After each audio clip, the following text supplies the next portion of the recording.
to talk about professional wrestling. Nobody knows the whole story, so I'll tell you. How about you, Jason? Oh, this is like a murder room. This is great. Lots of black sex magicians out there, right? And look down like, what the fuck? Oh, we're gonna just do it this way and nobody's gonna stop us. I want to show that a real champion has to do things for the community, for your people, for other women.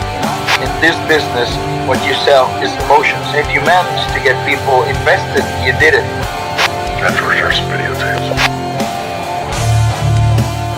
It's time for another MMM show.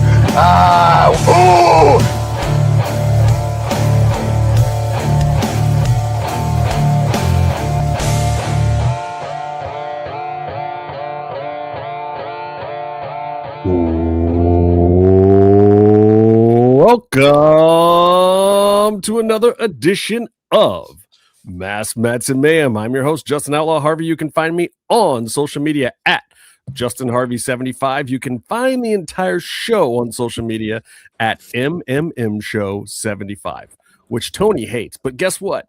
Tony's not here because he hasn't slept in like 15 days. He just did some Why does he hate that? crazy tour of CMLL in like 15 different cities and all sorts of stuff. So Tony, good luck with that nap, bruh.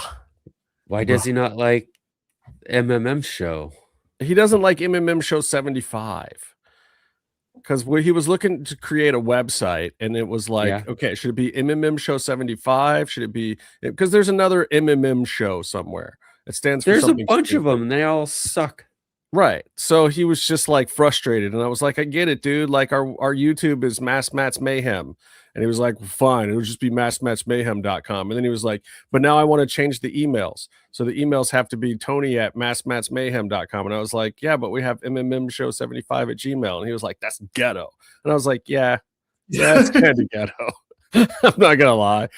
I was like, whatever you want to do, Tones. Tone. Look, y'all don't know. Tones is like the mastermind behind a whole bunch of stuff. Like he just keeps stuff going, and the dude is a nonstop ball of energy until he's been awake for 38 hours straight, and then Comatose can do it. Tony can't do it. Yeah. So anyway, I am joined as always sometimes by my main homie, my stromie, Mike D. At Byron Fever. Catch it. What's the mic? What? I did a Beastie Boys intro by accident. I've been listening to some that's old cool. I'll take 90s it. hip-hop recently. In the caddy corner over there, I got to get my points Is that right. chair that spins around? Is the backwards man of the power, our resident sicko, Tony Khan's hand job partner. It's Bear Brennan. What up? What's going on? So the Minnesota hand job that has like cheese curds, or no, that's the Wisconsin one, right? Cheese whiz. Cheese whiz, gotcha. Okay. Daniel cannot be here tonight, guys, but he'll be in the chat. We love that too. That's fine. And my man from down under, but always getting over, it's Comatose. Son of a bitch has the coolest catchphrase. You know, me and Comatose, we workshop some things, man. We hang out every now and then, and we workshop. Like after the pay-per-view, me and Coma were just chilling for like an hour and a half, just hanging. Cameras weren't even on. We were just like hanging, having a good time. Talking about how to come up with cool catchphrases to make Byron Fever catch it. Come up with a catchphrase for me. You have one, Byron Fever, catch it like it's a fucking I have disease. stickers too from like 10 years ago. Yeah. 15 Did we ever years make a catch it shirt? We should have made a catch it shirt. We still No, gotta I have one. My friends made me one when I was storm chasing. Yeah, but we need a MMM show one. Come on, storm chasing. That's totally played. Like anybody ever watched that show? Storm chasing. There's a new storm chaser show. You act like you guys got HBO. 7s in the ratings or something. I don't. You know what? We may Dude. 7s were probably mediocre back in the day, and How they're crazy is that? gangbusters How crazy is that? Like straight up normal Discovery Channel shows, we're getting like, I don't know, 10 times what an episode of AEW can get nowadays. Yeah. Well, you just look at the it's so wrestling insane. Like ratings back in the cable was day. out of control there for a while. Like when you go back and look at those Monday Night Wars numbers, what's up, Bax? If you go back and look at those Monday Night Wars numbers, they're crazy. It's like 10s and 11s and shit in there on a regular basis. You're like, Yeah, like if but a on the other wrestling show hand, got a nowadays, 3 right now, it would be incredible. but nowadays you look at sources of entertainment where you consume your content, which wasn't even a phrase back Right. then. You watch TV or you watched a 380p grainy video on E-Bombs World or something, you know. So like now I never watch cable. I watch YouTube, and there are shows that I like to watch, and I stream them. But Right. it's so different now. Oh, look, Rebecca's got her little wrench now because she's a moderator officially. She's a moderator? I made her a moderator. She's the one that last needs week. to be I don't even know if she moderated. noticed that I made her a moderator last week. She's the one that needs to be moderated. You know, there's Another what's up one. from the man. Okay, I'm gonna start hot because that's never happened before on this show. Oh, drop of the week. What was that match that I just saw? That was the biggest pile of garbage booking I've ever seen. And I'm gonna take it a step further. What is Mike Bailey and Kevin Knight already? What is this 1 week feud into a blow off thing that we're doing? Tony, you were doing so well. You're coming off of what pundits and people are like Alvarez and Dave LaGreca and all these guys are saying this might have been the best pay-per-view that AEW has ever done, in spite of its 5-hour length or whatever. People are through the moon about this pay-per-view, and then we're right back to this crap again? What? We're back to not knowing if Andrade's a face or a heel. We're back to 1 week bookings with blow-offs? No, bro, come on. Come the F on. Chris Statlander, Hikaru Shida just fell apart 4 days ago. And we're at a lights out blow-off match already just because we're in Philadelphia? Hold on. It's a lights out, blowout, Philly street fight match. I'm sorry, right. Come on, look, I don't even Bear understand sounds that. like he's got a level of disdain in his voice right now. Like, I there's just don't understand the street fight. Isn't the lights out thing implied that it's like no rules? Like, why? What's the Philly street? They didn't go to the streets.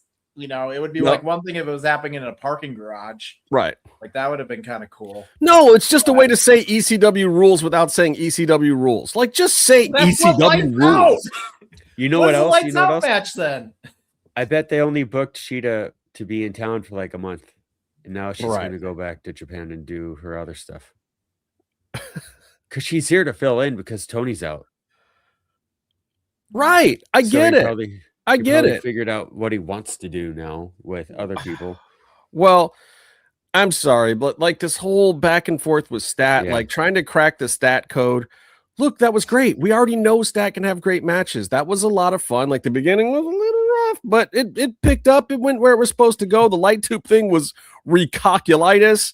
The final table spot, her dropping on the knees like that. Like, dear Lord, Chris, don't do a lot of those, girl. That is not good for your hips or your knees.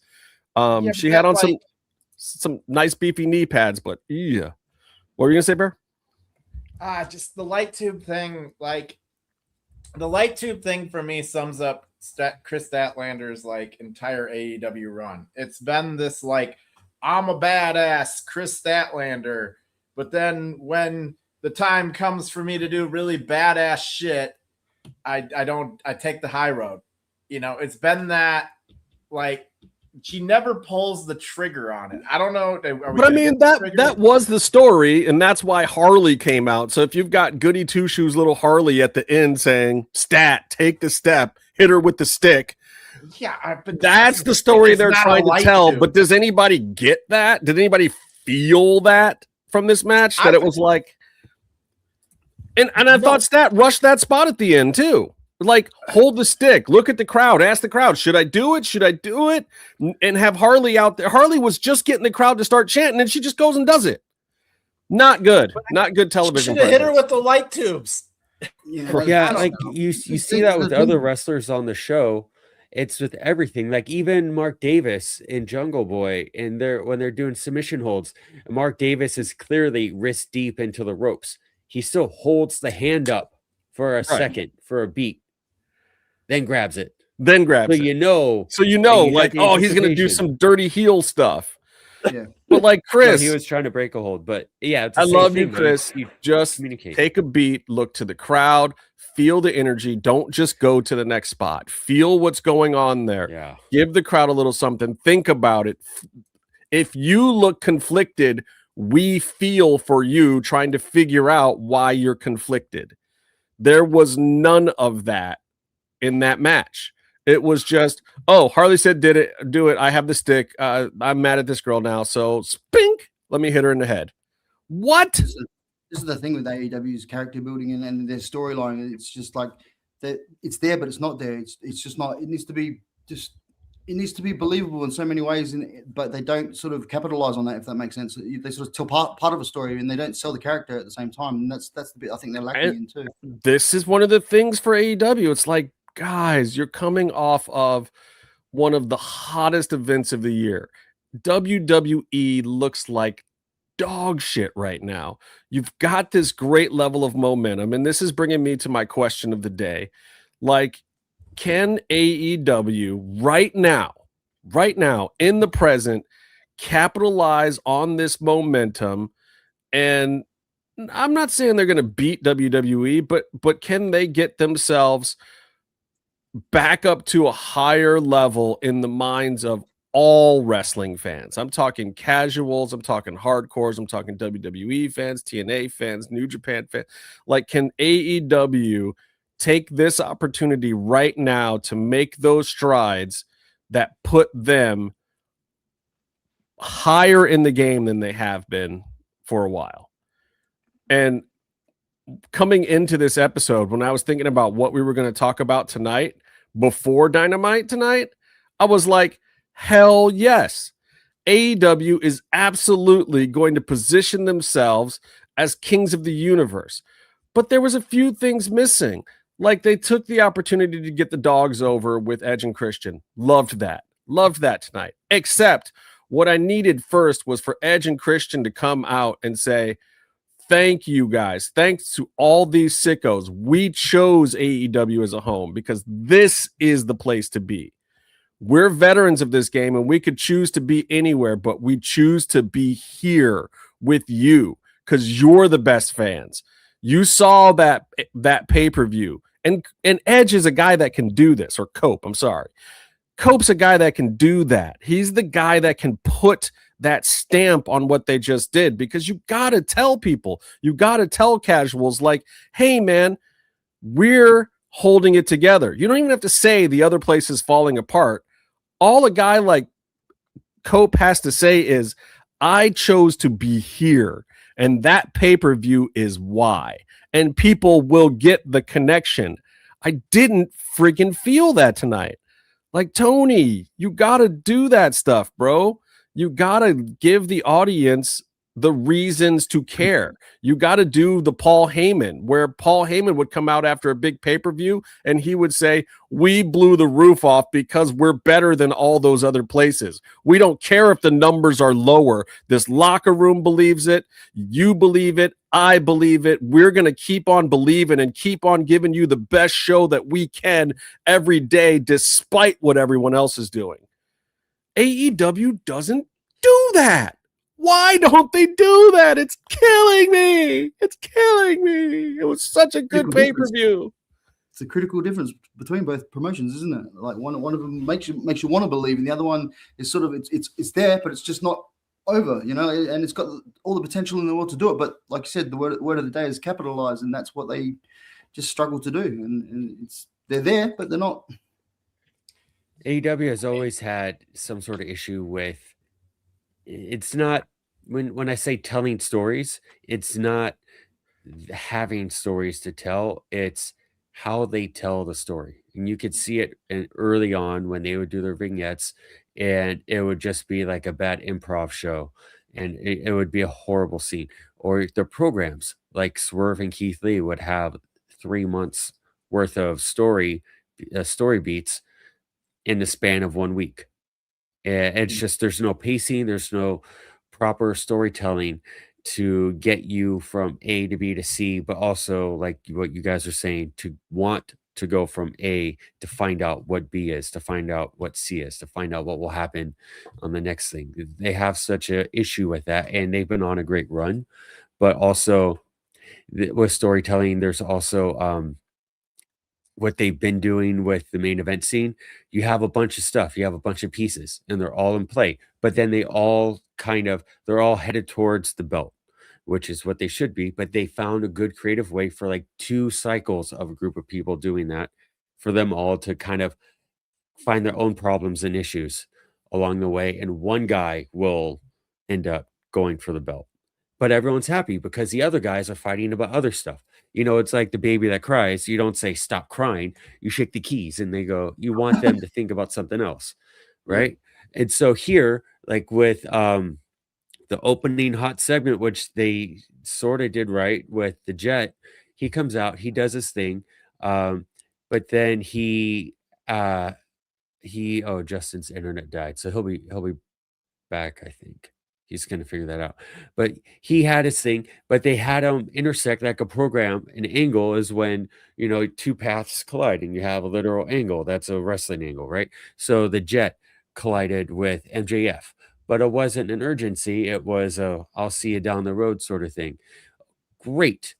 But let's see what he's going to do next, or it's exciting. What's going to happen? That's going to linger.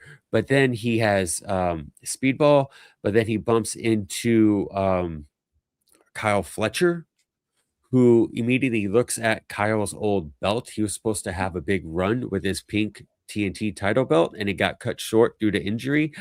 So in that situation, also Kyle Fletcher, I don't know. I know they make pills and injections to help your muscles get bigger. He's on, I don't know how many peptides that kid is on, but he's also on grow taller peptides. Apparently, he comes in. He's 2 feet taller than the Jet. His shirt is already too small for his barrel chest, and then he has his old manager who comes in and talks trash for him. And the Jet all of a sudden looks like Kevin. Kev from the block.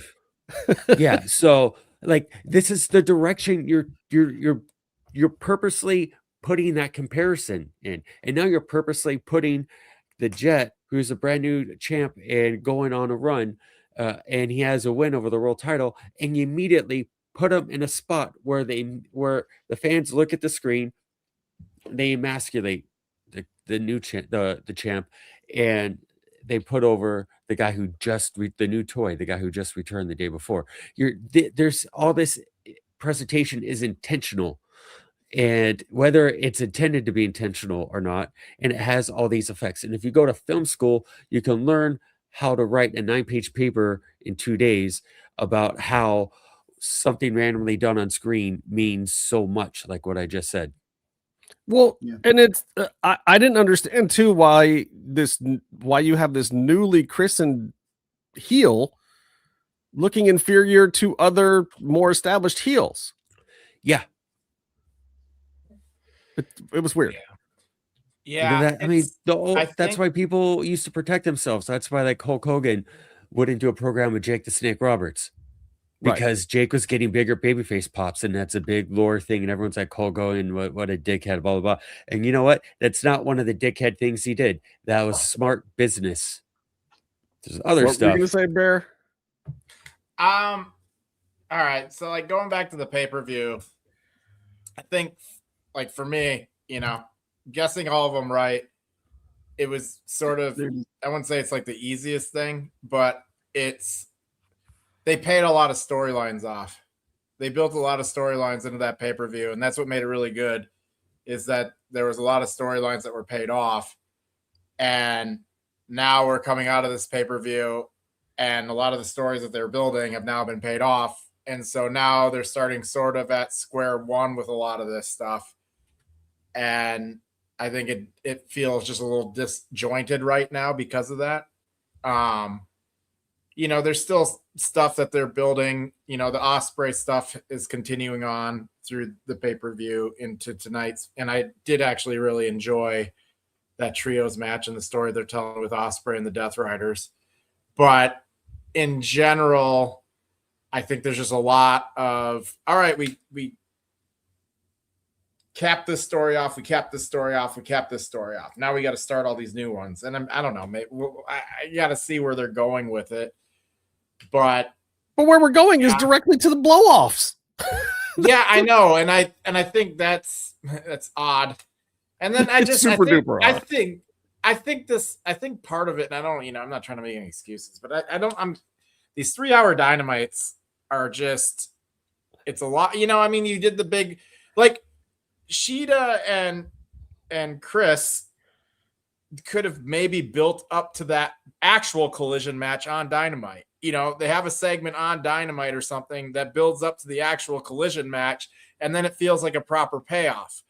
And they had the package, but I was like, the package felt like, we're announcing this for Forbidden Door or something else down the line, and then we get some build up to it. It was like, oh wait, that's tonight. Yeah, that would have been a great match to do on a pay-per-view with a build and like 5 more minutes and a lot more Carnage props.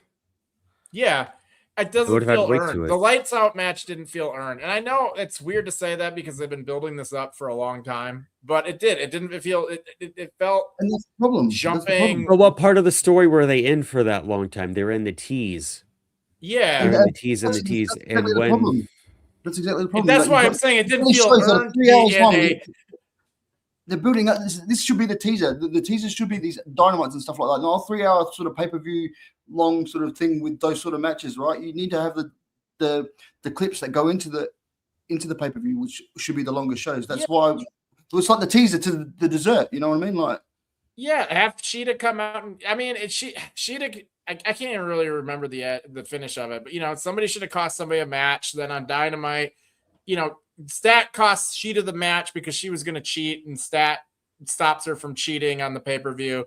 Then on Wednesday night, you bring out Stat, who has a match, and Shida comes out and does something that causes Statlander to lose her match. Now you're building up to it. Then they maybe have a match, but it doesn't end there. It just, it doesn't feel like a lights out match was. You talk about Thunder Rosa and Britt Baker, right? Think of all the animosity that built up over time to get to a lights out match. Now you've established your lights out match as this like end all be all. It can't even be sanctioned because there's all this animosity at this point. And they tried settling it in a ring and it didn't work. And so now we have to do something that's outside of the ring. And now we're at a lights out Philly street match, which is, I guess, a step higher than a lights. I don't. Yeah, from one spot against each other at the pay-per-view. We got that. Yeah, and why does it feel like they need a full on like lights out match right after that? It doesn't feel earned. Well, when we see lights out matches, because you're talking about story beats that are being skipped over. Yes. When we see a cage match, a grudge match that has no rules and that has heightened violence, why is it there? It's there because a regular match won't do. It's there because normal rules, normal situations can't solve the problem. Right. Get a result. But when did they do that? They've done some stuff that was clever where they would this is part of why you have to have the on-screen booking, or you have to have a talker involved, and you have to also have wrestlers that can carry the story in the ring. And this is part of the problem with the entire Chris Statlander thing. When you go back to that lights out thing, and I know I was talking about this in the DM with you guys earlier, when you go back to that original lights out match, it took a Britt Baker and a Thunder Rosa to make that match. Thunder Rosa is an expert at telling the in-ring story. She cracked that code on the indies. She really knew how to work the crowds. And even there, it was no crowd, but she was still working it like it was a great indie crowd during the pandemic. And Britt Baker talked her way into that match. She talked people into the seats. She said so many horrible, nasty things and belittled Thunder Rosa that you, as the audience member, wanted to see that outcome. You wanted to see these two women who had gone back and forth, and this one underdog character that hadn't gotten her moment yet, who we knew she came in as a champion. She was the first person across the forbidden door. So they had all these layers of story to it. And it's like Tony Khan forgets that stuff. Like, bro, maybe it was built out of necessity, or maybe you had better people in your ear back then, or what? I don't know. But Tony's done a really good job of writing this show for the last 8 months. And I feel like this is a fail. You didn't look at your own marker, and especially to put 2 women in there, one of which was the champion that Thunder Rosa came in against originally before she even got to Britt Baker with Hikaru Shida, and then Statlander, this girl that you've been trying to make over and over and over again. Why would you do that to them? It's bad for them to put them in a lights out match that can't even come close to comparing to the one that set the bar. Why would you want to do that to 2 great former champions on a less than 1 week build to a blow off lights out match? That is disrespectful to Thunder, to Britt, to Statlander, and to Hikaru Shida. It's disgusting. To the legacy of the match. Yeah, and to the legacy of the match. Yeah. That was one of the greatest things that's ever happened in AEW. Why the hell would you do that to yourself? And the lights out match was an AEW staple. Yeah. Right. Let's not detract from the ECW Street Fight, the Philly Street Fight as well. You know, like I mean, I don't want to say it's to the like level of like, what was it, Seth Rollins and the Fiend killing Hell in the Cell a little bit. Right. It wasn't probably to that, you know, but I mean, like when you have these matches that are like staples, and then you have a match that I don't even know if it under delivers. You know what I mean? Like I watched the match and it was fine. The match was fine. The match was fine. Yeah, but the stakes just didn't feel right. And then do everything exactly the same 3 weeks from now, a month from now. Yes, and that exact match layout is fine. Yeah. Yes. Yeah. And it felt like it did this service to the match. It cheapens the match because it's a blow off match. It didn't feel earned. It doesn't, I don't know if it does anything for Stat. I don't know what I'm supposed to. It could have done something for Stat if she had played that ending better. If she had looked to the crowd, she had looked at Harley and said, man, should I really hit her with the stick? Should I really go there, guys? Is this what you want me to do? She had to get the Stone Cold approval. Get me, like, if you want me to hit Hikaru Shida in the back of the head with a kendo stick, give me a hell yeah. We need that moment. Match, and it's a kendo stick, man. Like kendo sticks aren't even like that hardcore, man. Like the light tube thing where she took it and she said, "Oh, am I going to hit her with the light tube?" and then didn't hit her with the light tube. That feels like, oh shit, she hit somebody with a light tube. I mean, you saw how fucked up Stat's back was, and I mean, like to some extent, that's Stat taking that is like, oh, she's a legitimate badass. She took a light tube to the back, but like Stat is already a legitimate badass. Like that to me, that's her whole character is I'm a badass. But then like I said, when it comes down to, I'm tired of the wishy-washy will she, won't they? They present her in a certain way where we're supposed to take her as like this badass bitch, right? But then when it comes to doing like a light tube spot, she's like, I can't, I'm above this. I can't. And it's a fucking lights out match. Hit her with the fucking light tube, man. Like, why are you hesitating in a lights out match? Like, that's the whole thing. It's unsanctioned. There's nothing. Hit her with the light tubes, like just some character development, because I've seen this for 4 years where it comes to like, oh, I have the easy out here. I could do something badass. And it's like, oh, I'm not going to do it now. This is not the first time she's done that. And I want to see some character development. I want to see her. It's the same presentation for 4 years. And I just need something more because she's talented in the ring. She's got a great look. But my God, I still don't know who the hell she is. It's so frustrating because I see the vision. I want to enjoy her, but then you did a total disservice by not even building to this match. Because if you take the time to build to the match, maybe you get something that makes me care about Statlander a bit more. God, it's so frustrating. She's easily one of the most frustrating wrestlers with me, and whatever TK is doing with their It's been one of the most frustrating things to watch, and I think it just caps off tonight. And I don't know if I'm just tired or cranky or whatever, but man, it just is frustrating. Hey, Andy, clip that. And I don't want to beg on somebody, man, but dear God, send her to like an improv class or something where she can just figure it out a little bit, whatever it is. It's just she's missing something. She's missing a 5 foot tall black manager. It's not, she's missing somebody writing these missing pieces for her. Yeah. And not just throwing her into matches and throwing her into a 1 week blow off, not even a whole week blow off, is ridiculous. And that's crazy talk. I think stat with Stokely, Big Stoke, worked so well because he forced her into, and she also had a fresh heel turn. He forced her into motivations. You know? Yeah. She had a character, she had motivations, and they did cool stuff because even though he was the manager, she was tougher than him. He was also scared of her, which also helped motivate how fans which was react good, and they had some comedic timing and whatnot to it, and it was good.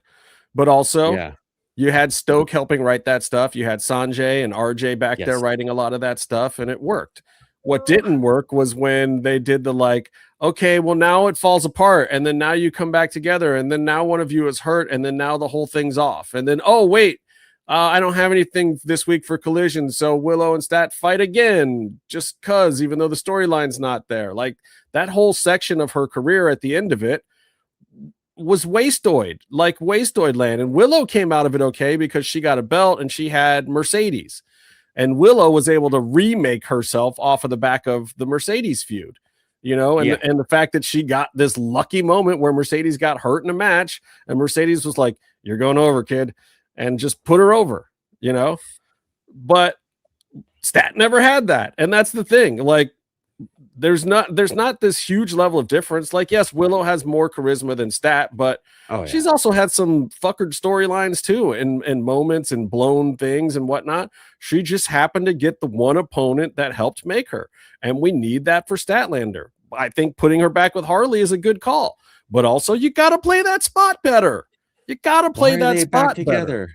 I don't really. Who cares? Somebody has to talk for Stat and give Stat someone to interact with so that we care about her. To not be in the singles competition, send her ass to the tag team with Harley for like 6 months. Yes. And get her out of the singles competition and get her a dynamic with Harley so they can figure some stuff out. And then maybe come back and rehabilitate her in the singles thing. But like from like a singles standpoint, I just don't see it right now. And I don't know how you get her there. And I think it would be hilarious if we spent 5 or 6 weeks with Harley Cameron trying to teach Stat how to be tougher and meaner.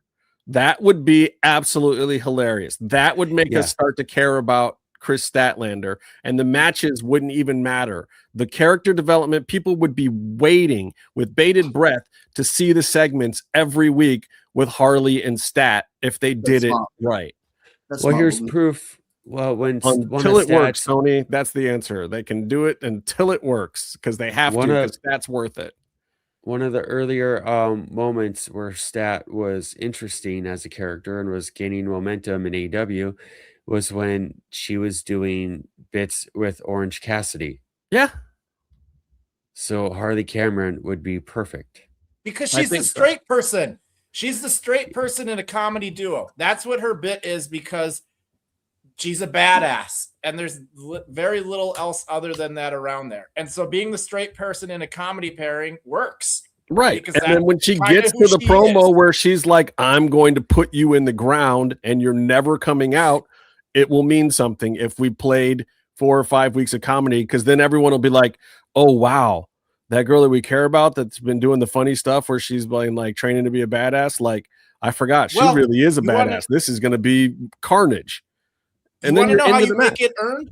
You want to know how you make it earned? You have Harley teach her how to be a badass for X amount of months, and then Harley goes to prove that she's a badass in a match and gets legitimately mollywopped. Yeah. And then after the match, not just gets mollywopped, but then they continue to do the beatdown on her. And then Then Statlander has to come out, and then she has to then take that step and hit them with the fucking light tube. Yes, agreed. Hit them with the light tube. So I do want to talk about the other side of this topic a little bit, which is the WWE side. Like, I watched Saturday night's main event, and it wasn't bad, by the way. It felt like a decent house show. It felt like the thing that they haven't been doing, but they did it. You know, where you're giving the crowd some moments, you're elevating some talent, you're letting people get some reps, and you're playing with the storylines that already exist. You're not really creating new storylines. You're not doing blow-offs because you can't do that at a house show. And that's what Saturday night's main event is supposed to be. It's not supposed to be a pseudo pay-per-view. It's not like one of these Tony Khan things where he gives it a name on a Saturday night and it's like a pay-per-view. Tony Khan specifically did that because he only had originally 6 pay-per-view dates a year or whatever. And so he was like, I'm going to create these destination events in our regular programming since, you know, I want those beats story-wise to get to those big blow-offs, but we're going to give some of them away on TV. WWE definitely shouldn't be doing that. They've already got like 13 pay-per-views in a year. So adding these Saturday night main events, they should feel like really good house shows. And it did. But coming out of that one, Sol Ruca's hurt. And then on Monday night, oh my God, the Jake Paul thing, ridiculous.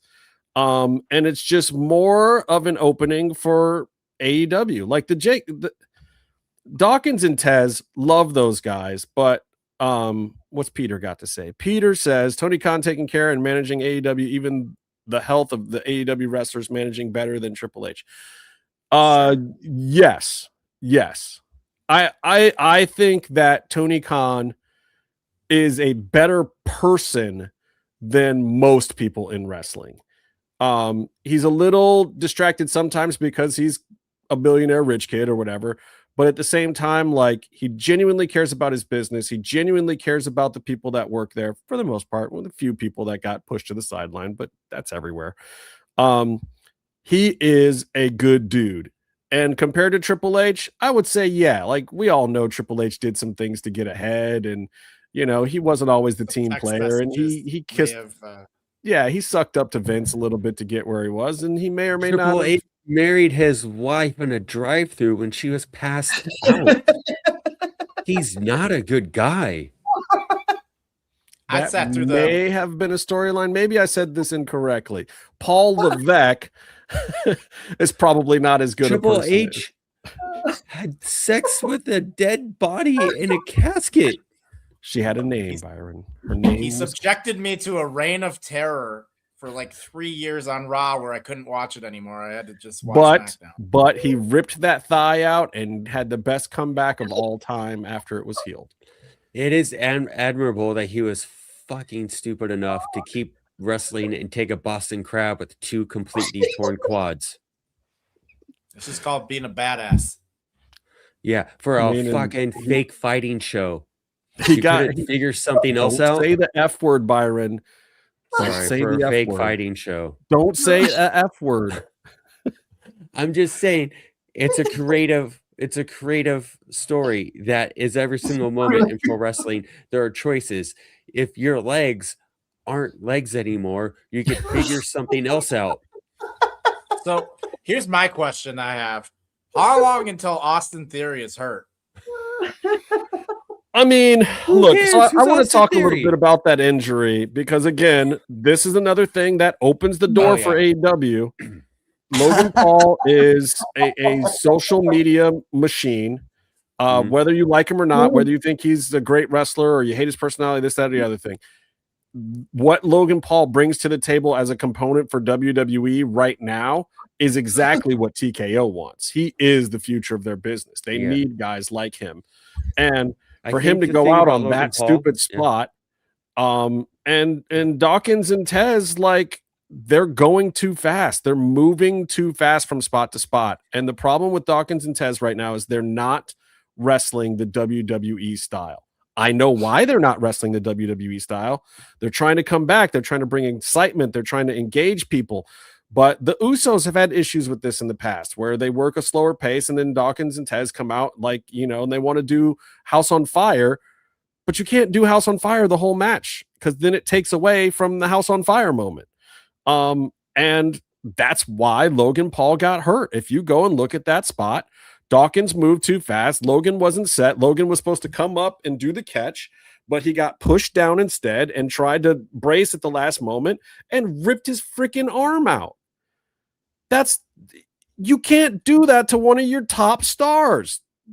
How many friggin' followers does that guy have? And I love Dawkins. Dawkins is one of my favorite guys out there. And I was touting him 2 years ago as the future. He's a great story. But I remember back in the day, he would wear his gimmick at NXT was he'd wear 2 headbands. I love that. And when that didn't work, he was what was it? Was he the guy Chad Gable was trying to become a tag team with? Yeah. And he's like, I got a little towel. Ready, Gable and Willing or something. That stuff was great. I loved all that stuff. It's great classic NXT stuff. But he was always like the other guy. And then he's with Montez, who's supposed to be the next Rock or something. But the middle of their run, man, it was like Dawkins all of a sudden was the guy. He was having these banger matches. And I think a lot of it did have to do with Chad Gable. Like him and Gable, like he learned something from Gable at some point in time. It's a shame that Gable's been out so long with his last injury. I wonder where that guy is these days. But I heard he got arrested in his apartment. Really? In Orlando. He wasn't like assaulting somebody outside of an elevator, was he? Chad Gable would never do that. I don't know. It's hard to keep track of things. It's hard. I'm sure some other guy might do something like that, but I bet Chad Gable would never do that. He's a real American hero. He's a real great American hero. He's a Minnesota nice man. He would never do that. Correct. But so I worry about what's going on here. You've got WWE trying to build the tag division back. You've got, these guys back. You got Street Profits back, and they're up and they want the smoke, but they're smoking a little too fast for everybody else. And as much as I personally love Dawkins, you can't afford to lose a Logan Paul. Bro, that guy is worth money, especially right now. He's exactly what the WWE wants. Like, look at his followers, and he's got the podcast, and he's doing all of the things that you're supposed to do, and he's taking this seriously. He may be a joke of a human being to you, but he has not done bad things for the WWE. There are sponsor logos on the mat because of that guy. There is an entire roster slate of podcasts for the WWE now that they may sell to other companies because of that guy. He's had some banger matches, and celebrities have credibility as wrestlers because of him and Bad Bunny. I give them both credit, Yeah. Well, both of them, I mean, they had distinctly different reputations going into their WWE careers. I mean, I kind of feel like Logan Paul is a piece of shit, but he has been some piece of shitty things.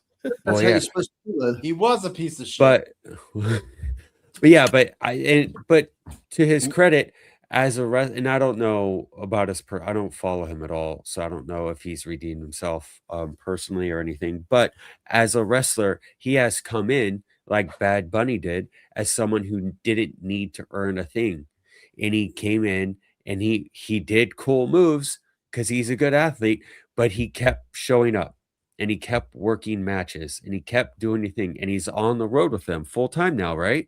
Well, aside now he had a CM Punk injury. Full time, like top guy level amounts of full time. Yeah, he's there every week for the most part. But he's there a lot more than a celebrity who he's there more than he needs to be there for. He wants to be there though. That's the thing. That's so like I feel like he's not making towns for a hot dog and handshake, but he's doing the best he can, I think, to earn reputation as an actual wrestler. Yeah. Now he put in the time. Debate, stuntman, or does he do moves, or does he know how to do a match? But he's doing what you would want him to do in his position. But to your point, also, I remember Speaking of the CM Punk torn tricep injury comparison, someone just said, AEW, you were talking about Punk brought in what 300,000, 100. You had a number. 100,000 on TV. Literally, 100,000 people watching. He takes 100,000 people with him wherever he goes, at least. So these types of things, pro wrestling, even like sports teams, you have a number. Is someone more money or less money on the books? Right. Does this person bring in merch? Do they bring in ratings? Yeah, that are more that pay for their contract. And Logan Paul is a guy who's big in the black. He brings in way more than he will. I mean, the thing WWE. is, every time he's on social media for WWE, he's going to bring at least 200,000 views. Dawkins will maybe bring 7,000. Yeah. Logan So Paul. that's like that's So big. you can't have the 7,000 hit guy taking out your 200, 300,000 hit guy, and also a guy who's had certain clips that have hit millions of views. Like whether or not he's bringing people to the linear model of wrestling, who knows? I don't know if Logan Paul tracks like CM Punk tracks. I don't know that he's got 20,000 viewers that are going to turn on the TV for him, but the social media numbers are undeniable. When Logan Paul hits social media with a clip, whether it's talking some smack, whether it's a really good moment from his podcast, or whether it's him flying through the air and colliding with Ricochet mid-ring in a 20-footer, that dude's clips go viral because he is a viral internet sensation, which is why he's there. But he's also one that has hit the gym and looks like the most jacked guy in WWE right now. He's also a guy that did the training. He went to the PC 3-4 days a week when he could. He built a ring for himself in Orlando. He hired his own trainers. He spent his own money to make sure that he could wrestle good. And he, from everything I've heard, from everyone that I've heard, when he is backstage, he is respectful. He takes advice. He asks people to watch his matches. He gets notes from everybody. He may have shitty politics. He may have done vile stunts on the internet to get famous. He may have done clownish things, and he may have terrible takes on his podcast show. But if you're just talking about regular old respect for the business and putting in the time, the guy's done it, whether anybody likes it or not. And he brings millions of people with him wherever he goes. So Dawkins, my homie, my dude that I want to see be at the top of the game, don't hurt the white boy with the 1 million followers. That's not good for business.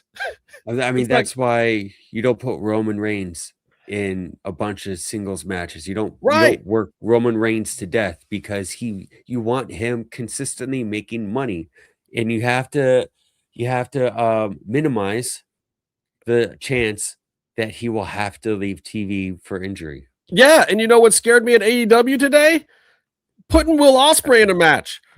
I'm just like, oh God, Will, no. See, we set all these things up at this really awesome pay-per-view called Double or Nothing, and then you're like supposed to make it all the way to All In and like have this giant match in Wembley Stadium. So like, pretty please, Tony Khan, don't book this man into 35 matches before then, where his like injury that he didn't get surgery on flares up and he can't wrestle again and has to have the surgery. Like, can we? No, he had neck surgery. He had the surgery. Kyle didn't have the full surgery. I knew it was one of them. I was gonna say Will. Kyle didn't have the full surgery. Hold on. But Kyle What can was break Kyle's himself. thing? We need Ospreay. Don't hurt Ospreay. Was Kyle singing? Don't hurt Kyle. No. Kyle had 3 injuries, and they said he was going to have surgery on one of them, and then they went the regular rehab route, and he was fine. Or so he says. Yeah, but Kyle also doesn't. Yeah, he doesn't Kyle's need to have insane. a match for like a month. He Kyle's can just insane. walk around in a suit. Were you there when we saw him in the hotel after that match in Los Angeles? Not this past year, the year before, when him and Will jumped off the cage and did all that crazy stuff? No, I had to leave early because it was. Oh too my bloody. God, he's just like broken and battered and in like 37,000 pieces, and he's just kind of sitting there looking off of the wall. Like, I'm like, it was the same thing at like Ultima Lucha 4 when like Marty the Moth was trying to stay for the party, and it was like, bro, you have like 27 severe lacerations. I thought he was dressed like the. I just thought he go to was the dressed like- hospital. thought he had some sheet gimmick going on because they wrapped a towel over the top of his head because he was losing so much blood. But he had like people like Cross and others watching Dude, him, Cross kind of is a like timing show. him. Because Cross was like, okay, man, let's go to the party. He walks him up to the party, lets him sit down for 5 minutes, and he's like, okay, you've been to the party. Now let's go to the fucking hospital, bro. Just picked him up and made him leave. But this was like a once in a lifetime moment. He'll go to many more hospitals in his life, but he'll never get to enjoy main eventing Ultima Lucha 4. Yeah. So he got to do that. That was great looking. He got to, and he got to go to the party. He was at the after party for a little while, and then I got stuck hanging out with Jake Hager because he had no friends. I will say That's that a dude that like definitely has fallen off. He's I mean, like he's what are you on about, mate? Slap fighting champion, mate. He's still doing. I mean, he's still in Colorado doing this wrestling fed that I know about, but like that's kind of like it. Did he ask you like why you don't try as hard to find jobs and try as hard in life, and like why do you ever get tired of just not? I don't know why he didn't do more of the MMA stuff. Like, I guess he was having a really good AEW run, so he kind of phased out of the MMA stuff when he was undefeated. And but wasn't he Strikeforce? Was that? No, he was in. Was he somewhere? Did he ghosted them, or did they get bought by or fold? Yeah, that company did fold. It was the one that Fedor was in for a while. I don't know why I can't think of the name. But I love old. But it Fedor like fights. folded into PFL and other stuff. But like there was still opportunities. Like if he wants to go fight MMA, they're there. He's got an undefeated record in MMA. Man, and you have to work really hard at that. Train better. Have you guys seen that? Yeah. Again, Jake, sadness. But the other WWE thing that I want to talk about real quick. Before we talk about our lovely sponsors. Sorry, can I just cut you off just quickly? Yeah, go ahead. Just wanted to say with the back to the AEW thing, I'm actually probably enjoying this Will Ospreay and Death Rider sort of storyline and where it's going to head. I think this is probably one of the better sort of. Yeah, I'm enjoying it. I don't know how you guys are feeling about it, but I think it's going to lead into something good.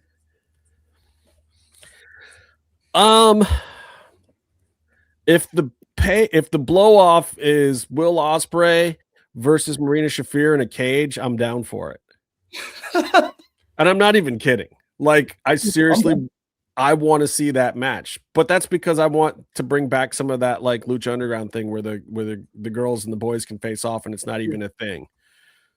Like, I just want to see that match. I just think without Alex getting involved. Like, yeah. Well, they built Marina up so much when she stares down almost any of the talents in AEW. You start doing the math. You're like, I wonder. Yeah, dude, she's scary. Like if you see her and Roddy walking around, like just out in public, like being them normal selves, Roddy's the B-side. like you feel bad for Roddy for a minute because you're like, dang, your girl's a superstar and she looks like she could whoop your ass. And Roddy's a badass. Don't think that he's not. Like Roddy's a legit real life badass. He might not be the tallest dude in the world, but he will whoop you up. And standing next to Marina Shafir, it's like, dang, dude, your girl could whoop your ass and mine and 5 other dudes in this room simultaneously. Yeah. Like, you know, and she hasn't always been the best wrestler, and I've given her plenty of shit. But right now, like when I look at the Death Riders, every time she walks on camera, I'm like, she's a badass, man. She's just a badass. I really want to see them do more with that. And like if they spun this Will Ospreay thing off into some kind of thing where he had to prove himself by going through Marina Shafir, I would be so down for that. Dude, that would be so awesome. Anyway. Yeah, Bellator. That's the promotion. Why couldn't I think of the name Bellator? Bellator. Christ, I'm watching highlights from his wins right now. He's right now wrestling. He was good. Hager was good. He fought. Oh, now he's doing the slap fight thing. Oh yeah, he fought cans, but also he had no record. He just turned pro. He was an all-American, yeah. Yeah. Yeah, he can. Hager can roll for real. So let's talk about the WWE and their legal stuff and the TKO of it all. So these dummies who aren't so dumb may have done a few things to close the deal between Endeavor and WWE. Because remember, it was Endeavor that bought WWE. TKO didn't exist. And the current legal problem is that they acted like TKO wasn't going to exist and literally erased emails that said there was going to be any type of merger between UFC and WWE because Endeavor was the main group that was purchasing WWE. That's a no-no on many levels. And the shareholders that are bringing this suit against TKO may now really have a case. And it's been found that Vince McMahon, Nick Khan, even Stephanie McMahon, like a lot of the main players in this whole thing were responsible for using this app to erase emails that had mention of this thing. So now the finding is that because of this, the the respondents in this particular case, which are the TKO and WWE people, basically are going to be now held to facts in this case that they don't want to be held to, and they're going to kind of be treated like, you know, hostile defendants, basically. So it undermines all of their credibility to walk in and state things as facts themselves, because everything that they say can now basically be questioned because they were caught in this one lie. Now, I think that the Endeavor guys always knew that this was a risk. I think that Vince McMahon knew that this was a risk, but this deal was the deal that McMahon wanted because he thought at the time it was the deal that would preserve his legacy. I even said back then that the plan from the get-go was to do this deal with McMahon, make him think it was the deal that was going to protect his legacy, and then ship him the hell out as soon as they could. And as soon as the Janelle Grant thing came out, they did. They purposely sectioned off Triple H from all of these kind of things and from Vince, and gave him a new position, but took away his board shares because they wanted to distance him from Vince McMahon as much as possible, but also isolate themselves in case any old Vince stuff came back to bite them in the butt because of Triple H, including Janelle Grant or including things like this. So they had to isolate Triple H. The Ring Boy thing. I thought all of it. Yes. That was just a thing that got updated too. Linda McMahon loses bid to force victims of alleged sexual abuse to publicly identify themselves. There's a whole lot of WWE lawsuits going on. Yeah. Maybe these McMahon people aren't such great folks after all, or maybe people that maybe or may not have married into the family. I don't remember which specific case this was for, but there were texts released where it showed Triple H and it contexting, and Triple H kind of looked like sort of there was a whole narrative put around it, but basically and they kind of discussed Vince McMahon, oh, he's gonna be around, or I didn't think he was gonna be around, something like that. But it was Triple H's texts, right? And you got the context of the conversation because of his. All the Nick Khans were deleted, right? And that Triple H was just left out in the wind. That was when Triple H was freaking out because Vince was getting pushed out or something, and it was like, are we doing this or not? What's going on? And he was contacting Nick Khan, and Nick Khan was kind of ghosting him, like, I'm not telling you shit, or maybe Nick Khan wasn't, but that was funny. I saw those too. But I always knew that was the case. This is exactly what they did with the UFC. It was a little bit different with the Fertittas because they're more private and may have possibly been mobbed up for some of their, upfront coin or whatever the heck it was. Who knows and who cares?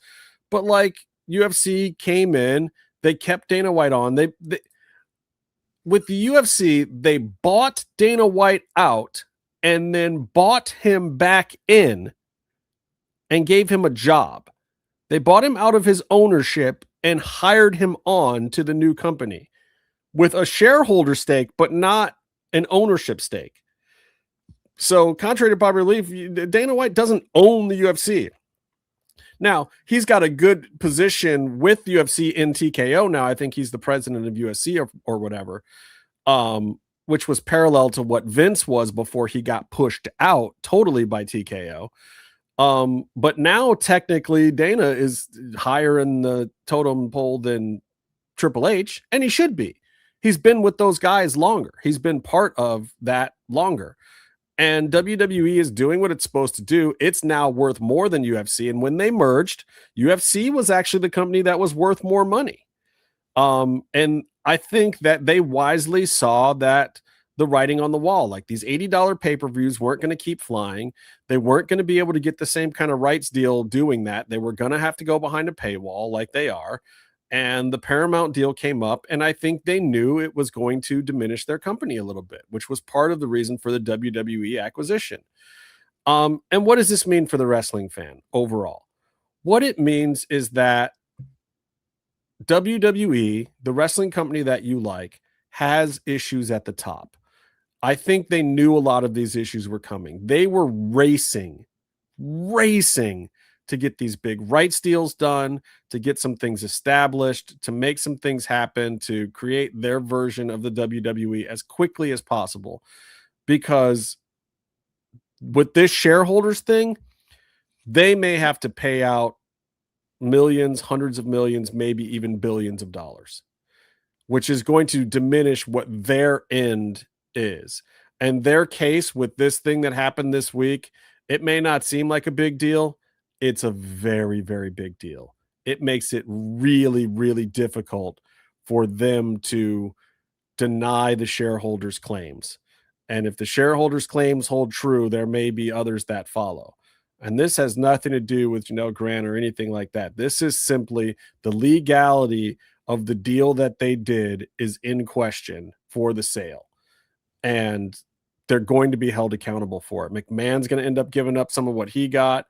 TKO is going to end up giving up some of their end, because basically for the shareholders in WWE, this deal was not the best deal, or there were facts that were kept from the shareholders that would let them make an accurate decision as to whether or not this was the correct deal. And it's pretty much already been proven that they were guilty of at least that.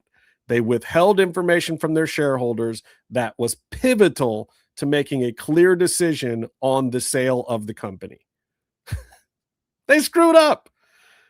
And what does TKO care? They weren't going to get it probably if they didn't make the screw up. So was the screw up worth it? Probably. Even if they lose a little bit of money, if they can make that money back at any point in time, probably still worth it for them. Might not be worth it for Vince. Might be an issue for some of the shareholders, might sully the company's name a little bit, and might take down the amount of money that they can get for selling the company later. But overall, if I know Whitesell and Emmanuel and all these guys that do these kind of deals, they're probably still going to find a way to make it work. That's also probably one of the reasons why they gave themselves very large payouts this year. Think it's got anything to do with the roster cuts and stuff like that, like Rebecca sort of mentioned there? Yes and no. The roster cuts are not a direct byproduct of things like this, but they are on a level of urgency to make the company look financially whole. And it's not new. This is the same thing that Nick Khan had to do after the pandemic. And they had a clear thing in mind, which was the sale of WWE. Nick Khan was hired by Vince McMahon to sell WWE because Vince McMahon was offended by the offer that he got from NBC Universal when he first thought about trying to sell it in the first place. Then he hired Nick Khan and said, what do we got to do to make this work? They went through everything. It was very systematic. And it was like, okay. And Nick is a smart guy. Nick always gave him options of like, hey, man, I know this is your thing. You are the mastermind of this thing. But here's the choices. You can either gut the mid-card roster, this is after the pandemic, either you gut the mid-card roster and get rid of this much money off the books, or you get rid of a Brock Lesnar and a Roman Reigns or a couple of these top guys that are costing you millions and millions, and you've got to get yourself back to the point where your road shows and not your rights deals are paying your entire salary and production costs. Yeah. So we did that, and it was smart. It was smart business. Nick Khan was the guy that said, look, man, I can't rehabilitate your image if you're doing this PG-13/TVMA level stuff. You will never get the sponsors. You can't sell Transformers on your show if you have a TV-14 or TVMA rating. You have to be PG-13 or PG. I'm so sorry. I know it's not the image that you want, but you have to do it. And guess what? They did it. Guess what? All the sponsorship numbers went up. Yeah. Fox TV wanted to keep that show because they were able to go to other levels of sponsors then with the show being that way. And then eventually they got to the point where they started having sponsors at WrestleMania. Not just Slim Jim, not just Snickers, where they can now have 5, 6, 7, or 8 sponsors. That's a 10-year plan from Nick Khan to straighten that company out. These are the level guys that we're talking about that succeed at these kind of things, that took the UFC from some rinky-dink home video production that was failing and getting banned state by state by state across the country by John McCain to being the #1 pay-per-view draw in the world on a regular basis. Yeah. They did that. Fertitta's helped. They helped by doing the Ultimate Fighter and doing a reality show and figuring out some of the marketing. But it was Ari Emanuel that really turned UFC into a business, that cracked the code, that did the ESPN deal, that figured out some of this other stuff. Like, they were wallowing on Fox Sports 2 before Ari Emanuel. And then they went to ESPN behind a double paywall that they were the catalyst for bringing all the money in. So I know as fans, we're all pissed. TKO's running it like a corporation business, like a corporate business. It takes the feel out of it. They don't understand the product. They don't understand their own sickos. They don't understand their hardcore fans. We get it. They don't.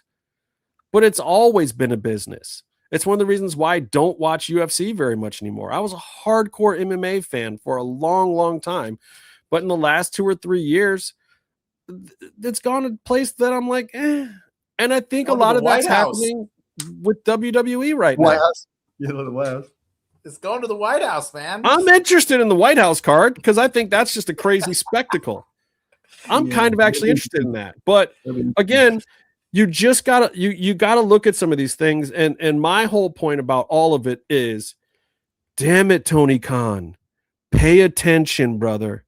Pay attention. Now is your chance. Tony, please listen to me. I have an idea and you should listen to it. Next year, WrestleMania goes to Saudi freaking Arabia.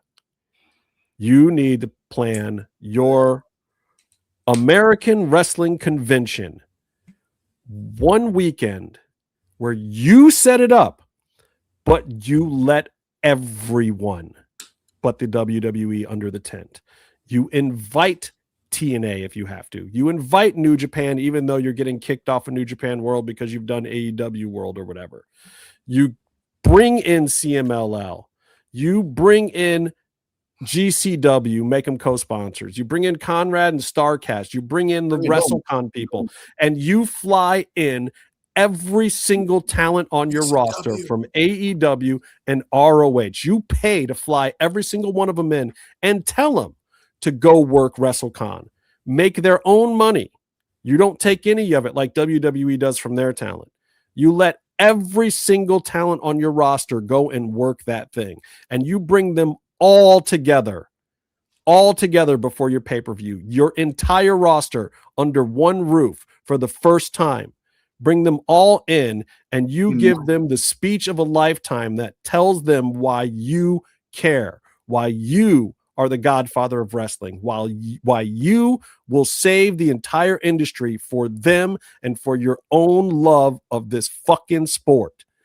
Just do it. You have one chance, Tony Khan. One chance. TKO left the door open. They're going to Saudi Arabia. Everyone will watch, but no one will respect that pay-per-view. No one. No real wrestling fan is going to respect that WrestleMania. We may enjoy it. We may enjoy watching Obafemi get crowned. We may enjoy Saul Ruka getting her first, Intercontinental title or whatever the hell happens at WrestleMania in Saudi Arabia. But real wrestling fans have nothing in the States next year. Nothing. Give it to them. What do you think about this? I saw someone on one of those podcasts where you have to come up with something crazy every week so people pay attention. But someone brought up, and this is a stupid, crazy idea that actually might just work. What if they just book their own pay-per-view in America? Their own big show, the same WrestleMania weekend, because you're going to sell the tickets still. That's smart. Yeah, that's smart. You don't need to compete. You don't need to compete overseas just because they're going over there and hosting the massive thing over there. I mean, I think you just make a week. I think you do it the week before WrestleMania. I think you participate WrestleMania week, but you also have your marquee show, and you put your marquee show up against WrestleMania. But why?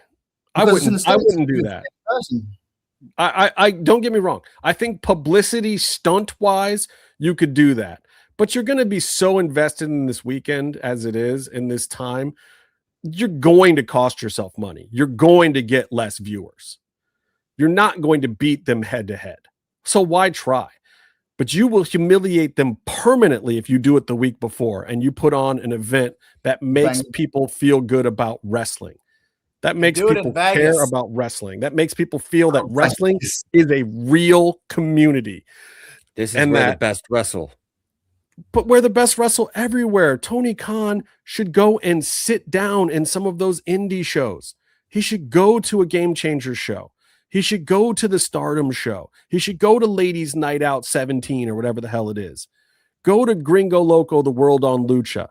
Like literally just sit there, clap for people, enjoy wrestling, show the world that you enjoy wrestling, that you're that message board guy that we all knew before you were a wrestling promoter, that you were just that guy on the message boards, fantasy booking the same way the rest of us do, loving your favorite talents, talking about New Japan, talking about old Dusty Rhodes matches, talking about Stan Hansen, whatever the hell it was, brother.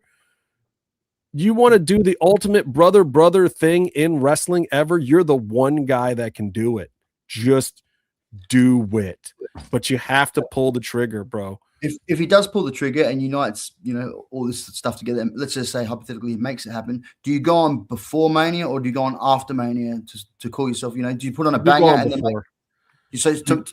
put on the banger and then make them look bad, or do you let them go first and then because if you're going to do it, you got to look magnanimous. You got to say, hey, what I did was give the industry the thing that you took away from them. Now go have your weekend. I'm not trying to take away from your WrestleMania. I'm not trying to take away from your money. I'm not trying to counter program you. What I'm trying to do is bring everyone into our wrestling tent that you left out in the cold, you dickheads, when you went to Saudi Arabia. Drop it. Yeah. Hell yeah. Hell yeah.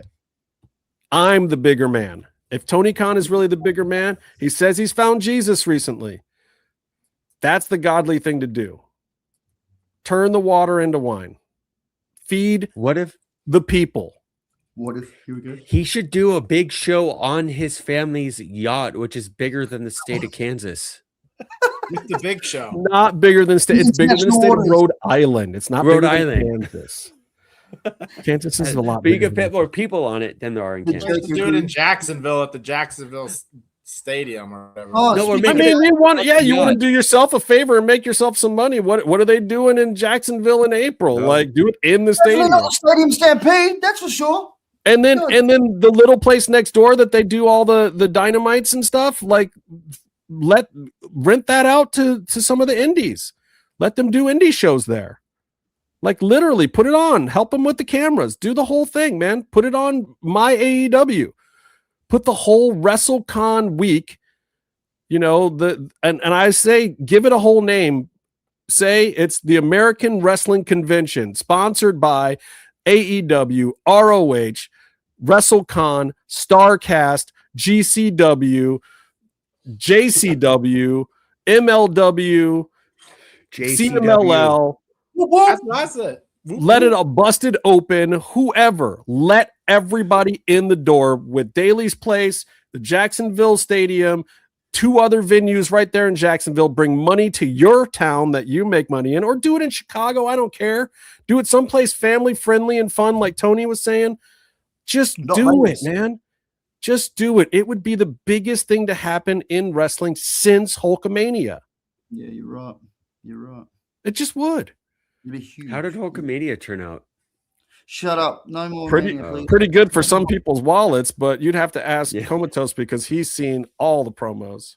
Let me tell you, brother. Let me tell you. God. Oh. Let me tell you something. I don't know about this, Tony. I might disagree on this one. Also, make sure that there's no blood drinking on the main event. Look, the New York State Athletic Commission already did that for you. You got a great pay-per-view where they didn't allow any of the gore.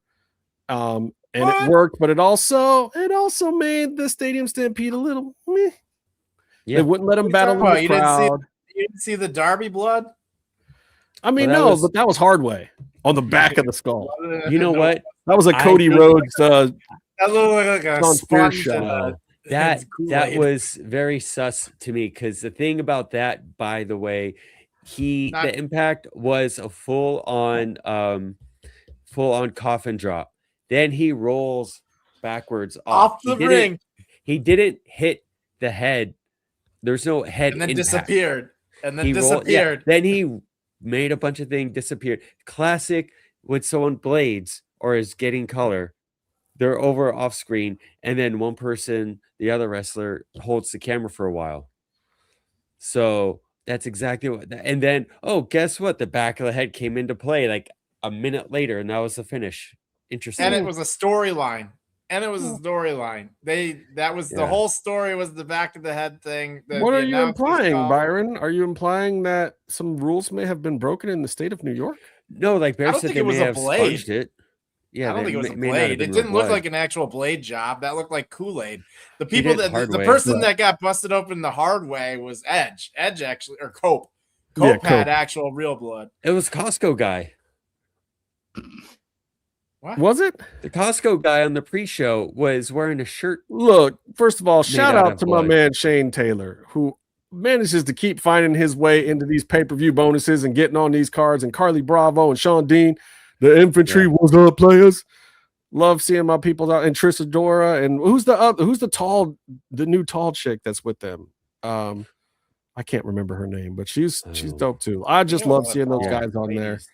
They hold it down in Ring of Honor from week to week, and Shane had a banger with AR Fox last week, and I'm just sad that we didn't get Shane on the show while he still had that 6-man tag belt, because he had it forever. All right, I got to do something important. Byron, can you make me on a big screen for a second? I got to talk about some important stuff, and I think you know. Yeah. All right. As a dad, I got to tell you, there's one thing that I really, really love. It comes around every year, and it's that one day where I actually get to feel appreciated. It's Father's Day.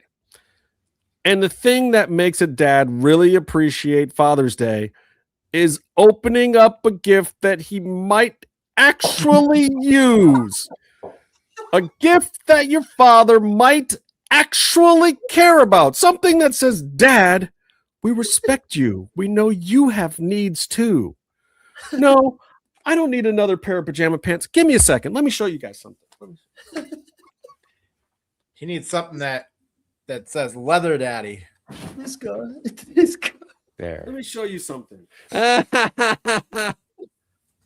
Okay, every year, I know I got the weird background thing on, but every year I get like 50 of these freaking things, right? Pajama pants? Pajama pants.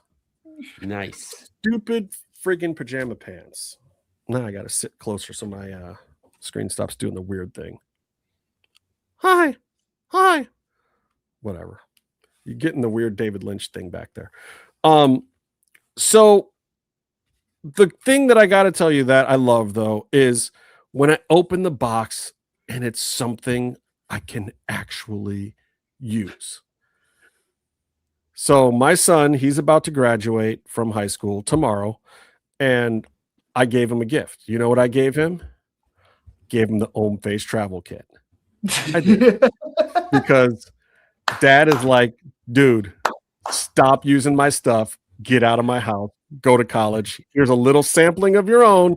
Here's my code, MMM20. Buy your own when you get there. Get a shower caddy, get some shower shoes, buy your own Face. But then he says, Dad, what do you want for Father's Day? I'm getting all these gifts. And I'm like, read the writing on the wall. I didn't say anything, but I'm hoping to God he realizes that he should just do the same for me. He's been using up my Face for years. Get your own and get me some for Father's Day. Show me that you respect your old man and do the right thing, kid.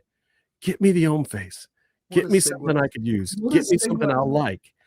Get me something like this. This is this month's product right here. Fresh, just came in. This is the one. And I see, and this is why I thought about this, because I opened my box today. It came in the mail, and it was that feeling that you want for Father's Day. It's like, oh my God, I'm opening something that I actually want. I'm excited. I get to open something that's cool. And this one is like great because 24-hour golden eye mask. You see this, Jazz? I'm talking about. Wait till by the way, this is brand new. Face. It's on their website. This is fantastic. Oh, hi. So I'm going to do this right now. Here's the thing. When you're going to use one of these things, this is the patch right here. You want to wash your face, use the face wash, and then you spray with a toner. Then, that's 1 and 2. 1 and 2. Then you do this. Or you could do the face masks, but you want to do this and then do the face mask because we could see what you're going through. So first of all, be careful. There's a lot of really cool slimy stuff that is great for your face. And you open it up.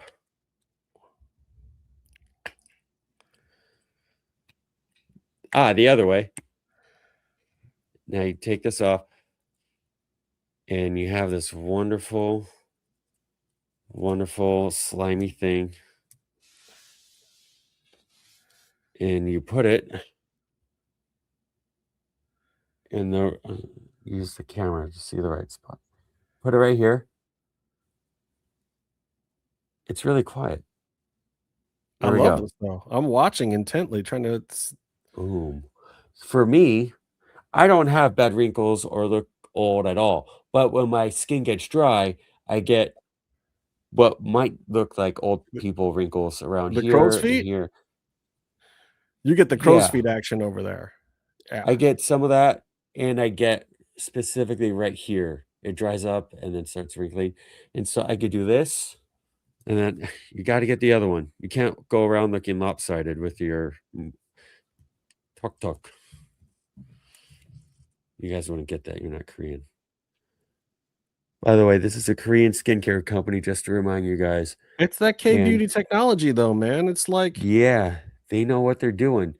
Trust them. You want to get that BTS look, you got to do the right thing, bro. Oh, my God. Did you see them at the AMAs? Yeah. Oh. Now, did you guys see this pro tip? What? You store the mask in the fridge for added cooling effects for best results. Use daily. Yeah. Oh, it's like the cucumber thing. So here we go. It doesn't even look that weird. It looks like... You guys didn't even notice I had them on. No, what I do... the bear has it on too. Hold on, and you put these on, over. And then you watch your favorite. I got them on the whole show. Try not to cry and get on the stuff. Let's see. That's amazing. 15, 30 minutes. You know you're going to do 30 minutes. Computer, set timer for 30 minutes. What, you can just do that? You can tell your computer stuff? Yeah, bro. Haven't you ever Yeah, seen like on the Star Trek? You Enterprise. just say computer. Oh, you got a Jarvis? But like Star Trek. That's like Bear, Star come Trek. on. That's My cool. Alexa. It's an Or I call amazing my product, Alexa. guys. And this is what I'm talking about. Like when you're the dad and you need some you time, when you're dad and you need some you time, you need your own face moment. Dads deserve their own face moment. So for Father's Day, I'm giving you plenty of time, guys. For Father's Day, we want you to use our code. We're going to do this for you guys. Father's Day is 6/21. That's June 21st this year. So you've got almost a month. Get your plan together. Get your own face together. I recommend this product, the 24K Golden Hour Eye Mask Set. You get 6 pairs in the box, okay? Dad's going to love this. And if not, if you're just getting started with home face, go for the travel kit, okay? And if you really you need that entry-level thing, you go for the face wash. You get the face wash and the toner. Start there. I started with the face wash, toner, and moisturizer.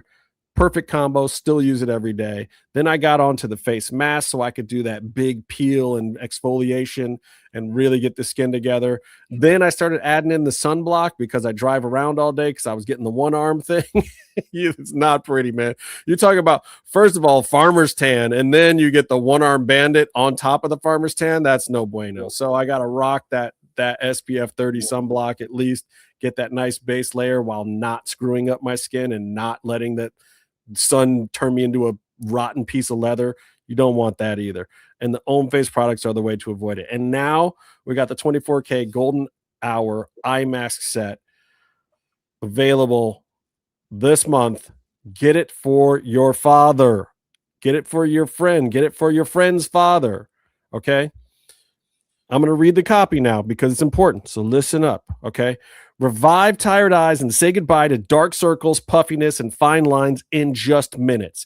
Powered by patented K-Beauty technology, the 24K Pure Gold helps lift, firm, and brighten the area around the eyes while leaving a luminous glow. That's why Byron glows. I hate to admit it, but Byron glows because he's been doing this.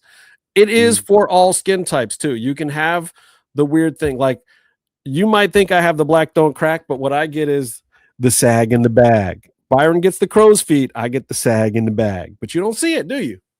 What? I wonder why. It's that K-Beauty technology in the home face, y'all. Okay, here's some highlights for you. It's dermatologist tested. It's powered by patented K-Beauty complexes. It's sensitive skin friendly, medical grade patented hydrogel. It's intensive hydration and soothing effects for your face. Clean and hygienic single-use patches. It's also travel-friendly. It's fragrance-free, so it ain't going to mess up whatever else you got going on later if you're doing, the Cupid 2.0 or some nonsense trying to get ladies. It ain't going to mess you up. It's not going to give you the allergies to your olfactories because it is fragrance-free, and it's Leaping Bunny certified. You know what that means, right? They're not testing it on baby squirrels, okay? We like that. It's a solution for that puffiness. It's for those dark circles, those under eye bags. Like I told you, I get the sagging bag in here, the dull, uneven skin, the fine lines and wrinkles, and the crow's feet like Byron gets over there. It locks in the moisture. You don't have to keep bringing that up. What? The crow's feet that Byron gets when it makes him look all old and craggly? I mean, I'm just, I'm sorry. No, we get it. You're old. Black people and white people have different issues, man. I'm younger than you by like 20 years. But you would never know that. Just saying, never know that. So what does it do? It locks in the moisture to deeply hydrate skin to reduce the look of dark circles, fine lines, wrinkles. It refines skin texture, strengthens that skin barrier, and enhances firmness or refreshed, radiant complexion. You want the fresh, radiant complexion. That's the important thing. Okay. So how does it work? 8 hyaluronic complex dessert. Let me say this again. It's a mouthful. It's an 8 hyaluronic complex that delivers deep hydration to help maintain moisture and reduce the signs of aging. Its collagen and pure 24-karat gold restores suppleness and improves skin elasticity, providing a luminous, radiant glow. It's a 6-peptide complex that targets the forehead and eye area wrinkles, strengthens resiliency, and enhances firmness. Can't say enough about enhancing firmness. I can't even say this word. Metacasenicicide. Sounds fancy. Metacacism. Mecaticidificide. Is that metacatificide? One of them, I think. Poor Comatose is just like on the laughing gas tonight between Bear's rants and Byron's tirades and me going off on WWE and now trying to say, one of you guys say that word. I can't say that word. It's in there somewhere. Anyway. I don't know. What's the next word? It helps reduce the redness and calms the troubled acne-prone skin. That's the part that's for my kid. And the red algae extract is rich in minerals, vitamins, and antioxidants and offers skin-soothing, firming effects. Make it a complete regimen, daily skincare. You get the trio set. You want the advanced aging defense skincare set. Do what I said. Like get the whole kit. And don't forget, we're still doing our code, right? MMM20. MMM20. And here's the thing. They do have a discount right now on their own website at omface.com for Father's Day. You will get a better discount using code MMM20 for 20% off. The best discount is through us at MMM20. Use that at omface.com. Type in the H, don't pronounce the H, and you will get that. You'll get free shipping, and you will get great products. So get that for Father's Day, get that for your father, get that for someone else's father, get that for you. It's great stuff. And they got everything. They got masks, they got these eye mask things, they got face masks, just the face, like Zorro. But then they also have a 2-piece full face mask. They also have anti-aging stuff, which I use every day. It's funny. I've never used that one. I don't seem to need it. Yeah, you do. You have the anti-aging serum and then the cream. No, I just use the moisturizer. I don't need the anti-aging. That's for use those. They're great. But so you can get the trios kit, which is the 1, 2, 3, the stuff you're saying. Kidding. The soap, everything on that damn website, and the toner and the moisturizer. There's an advanced age defense skincare set. They got something for everyone. Get it and fill your bathroom. And we're talking $15 to $50. The perfect Father's Day price range for all of this stuff.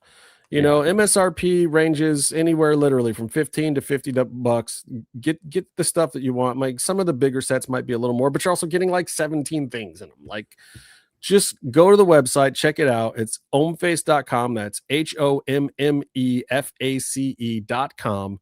Use our code MMM20 and you will not regret it. If you don't get your father something nice this year that he actually cares about, it's on you. If your father whoops your ass, it's on you. If daddy gives you the boo-boo face when he gets another pair of Spider-Man pajamas, it's your own fault. Don't get dad more Spider-Man pajama pants. They're played out. It's not time for that anymore. Nobody needs that. Okay. What else do we got here? Lucky Charms. I got Lucky Charms pajamas pants. Okay. They're magically delicious. No, your kids are terrible people. Tell their father that he's magically delicious. That's gross. Buy him home face. Okay. Is it your favorite cereal? Random astronaut pajamas. Because why not? Astronauts. Hey, screw that. Okay. Hey, let's get kitschy this year. Let's get dad some Scream pajama pants. Let's just keep getting dad pajama pants until he gets freaking annoyed on the damn podcast and loses his mind because you won't get him his freaking home face. I keep having to pay for my own. Somebody else buy it for me, damn it. Are your kids in the room with you right now? They're next door. They can hear me. They should be watching the podcast. My son uses the Om Face. I get him the Om Face every chance I can for a gift. I got it for his graduation tomorrow. Give me some. You got a month. Figure it out. Scrape together. Get your summer job, man. MMM20. You even get the better discount because your dad knows things. Your dad's got the hookup.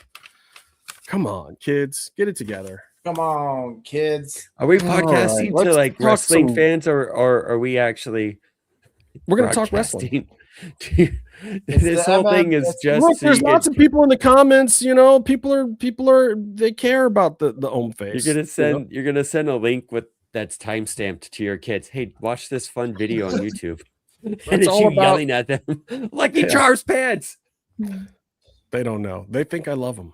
Because I have to smile. Thanks.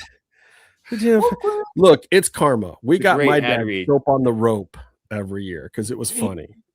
Great It was ad like, read. ha My ha, kids Dad, in think case I you ever love go to them. I prison, love here's this some one. soap on a rope. Don't drop the soap, Dad. Wow. Kids are mean. Anyway, these feel great.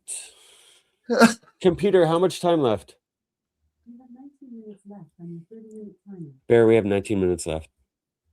19 All minutes? right. Oh, 19 God. minutes till we look fantastic. I gotta go I'm gonna So- go to bed with them on. I promised myself, You look like Benjamin Button in the morning. I promised myself that I wouldn't do this, but I'm going to do it anyway. Congratulations to Jeff Brennan for his win this weekend. You know what I won? I won these. This is what I won for the perfect match. I'm so happy we got you on the list. Yeah, Bear did something that has not been accomplished before in the history of the MMM show. This is a MMM show first time ever. Did Bear freeze right now? That would be so perfect. Oh, I No, he's waiting for all the compliments and stuff. Well, this little piece I of was paper. switching over to the comments so I could see. This little piece of paper had everyone's predictions for the pay-per-view, and someone got them all right. And to be fair, we talked. Who to you was for the that? last one. Someone got you got every them all single right? match right, and I deserve a little bit of credit for this because I You talked did. him out of one really horrible pick, and he switched to the same pick Coma that tried- I had. Coma tried talking me back into it too. He talked himself out of the MJ Darby pick in the MJF Darby match. Yeah, I think Meefloaf is right. Daddy sent him the list of winners ahead of time, so he was like, "Oh yeah, Justin, you really talked me into it." Hashtag TK told me he's gonna win. Well, I heard. But yes, TK heard the argument. kudos online and was like, kudos to my man Burr. Because Burr got it right. First time in MMM show history. Now, there was one UFC event where I got them all right. But Where did never Bear go? a wrestling event. I don't know. And Tony's come over. He was What so was the happy UFC? about his win that he Chemical. splashed on the computer and everything went to pot. Oh, they don't pillow talk. It's a Lies. slap in the back of the head and a good game and a get out. Monkey punch. Leave my room, Bear, and take your fuzzy mittens with you. Victory quit. It was. I've done that before. I victory quit a couple poker games where it's like I'm too good for you guys. I have to leave here with your money now. Tap out. They don't like that. No, they hate that. They hate that all around. So what are we talking about now? A couple little wrestling things, not much. We're gonna Yeah. do pops and drops soon. Wait, he's back on a different screen. I know. And drop. he's back. You did. You jinxed it. My computer died right when it happened. Victory quit. Oh, Damn it. And if I just waited a few minutes longer, it would have quit and I would have been like, okay, never mind. We're not talking about it. So, the pay-per-view, I know we did our pay-per-view thing. You guys can go back and if you really just want to know our thoughts on just the pay-per-view, you can go watch the end of it. But a few days removed, how are you guys feeling about this pay-per-view now? Because I listened to a lot of other podcasters and other people and what they were saying, and I was very surprised at just how many people put it over. Now, Vince Russo and Coach still kind of bashed it a little bit for being so long, especially, and I get that. A lot of people, I think Bully Ray said like it was one of the best AEW pay-per-views, but he still had to take marks away for how long it was. So a lot of people just aren't used to the girth. The girth is too much for him. It's a girthy pay-per-view. I just like saying that. But where are you guys feeling? And I'm not talking necessarily a grade. I'm more interested in, like, do you feel like AEW is deserving of the high praise that they're getting right now? Or going back to our previous topic, and this is kind of closing it out, or is it because WWE is so lackluster right now that people are feeling that this was so good? Like, was this really one of AEW's best pay-per-views ever? They've had a lot of good ones to me. I put it probably top 3. I mean, that's what I said on the night of. They told a lot of really good stories. They've had pay-per-views with really good matches. There have been pay-per-views where you see the pay-per-view and there's a match on it and you're like, well, I mean, this is a match. And then it delivers and it's like the best match of the night. And there's been a lot of pay-per-views that are kind of like that. But I thought this one, they had there's a couple other pay-per-views where they've delivered on a lot of stories, but I felt like this one, basically every match had some kind of story in it that was being told for several weeks to months. And I think that was pretty cool. Like, you mean, how long were they teasing that? Meef doesn't buy it. I wouldn't expect you to, Meef. Versus Okada match. I mean, they've been selling that thing for months, and they finally crowned him. And then he got kicked out of the Callis family. You know, the finish was so amazing as well. It wasn't like he just got the pin. Like, he beat Okada, and Okada made sure to have the look on his face, like this guy, I can't, like he was exasperated. And then and then how many times do you go to a pay-per-view, or how many times have you seen an AEW pay-per-view that either the layout of the pay-per-view was wrong, like a match wasn't in the right place, or like a match came after another match and it like didn't live up? I thought the pay-per-view was laid out correctly. I think Cope and Cage starting off and winning right at the beginning was really good. It set up a kind of the tone for the entire pay-per-view. And you go, man, that was a really good match. And then it was Konosuke versus Okada, which followed it up. And you're like, damn, that was a really good match. And then it was, what was it, Ospreay next? I mean, it just, every time they just, you're waiting for like a bathroom break or something, and then it didn't really come, you know? Next thing you know, it's the MJF versus, the Darby match. And then you look at like a year ago with the Greatest Hollywood Ending or whatever, and they didn't end it right. You know, they should have had the main event. There's all these pay-per-views that are kind of like that, where the order is like off, and otherwise it would have been a pretty good pay-per-view. And I just felt like they kind of nailed the order of the pay-per-view. I thought a lot of the matches really delivered. I thought there's a lot of really good stories, and I thought it finished on a really even the Darby MJF matches was a good story. Darby's wheels finally fell off, you know? And then we had the Kevin Knight swerve that set us up for like, I want to watch Dynamite this week, you know? So I thought they did a really good job on it. Okay. Coma, I want to know if you agree with this. It seems to me that Tony Khan, for lack of a better term, blew his load, and now Tony doesn't know what to do with himself. I do think there's some of that. I think I don't know. Like I gave it a B. I thought it was a great pay-per-view for what it was, right? But I think the reason it gets that was it did start off strong. It was pretty strong all the way through, and then it sort of hit that Stadium Stampede, which for me that's when it sort of lost. That's when the wheels fall off, so to speak. I can go on about that, but when we're comparing it to what we've got to watch with WWE and what they're sort of producing at the moment, it is the better show. Like for the wrestling content that you're getting. As for like the story, like I think the stories could be pushed a little bit more and expanded out a lot more to make it sell as a whole, like as a product. But yeah, when it got to the Stadium Stampede, for me, that was the real wheels fell off, because it was really just like a backstage brawl. If anything, there was no stadium.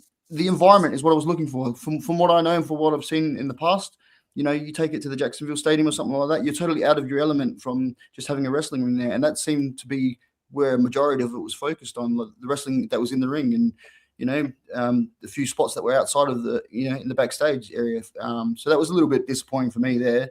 And yeah, that's all I can sort of say about that pay-per-view for what it was. I just think that from what I've seen of AEW pay-per-views in the past, there've been some really great ones. I'm sure it's up there. You know what I mean? I'm sure it's up there, but was it their best? I don't know. It got to be for me. So it's not an A+ sort of material for me.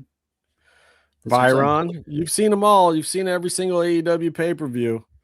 Is this the best one? Is it close? I mean, I don't know about is this the best. I'm sorry, one. hold on. Meefloaf called comatose Australian Palpatine. That's funny. Wow. The hood does it, brother. Australian Palpatine it is. That's good shit. Sorry. Go ahead, Byron. Yeah, so I don't know if this was the best one, because also, the Wembley shows are supposed to be bigger. It's, I'm still big picture looking forward to what I really want to see is I want to see Will Ospreay win the title at Wembley. Wrong.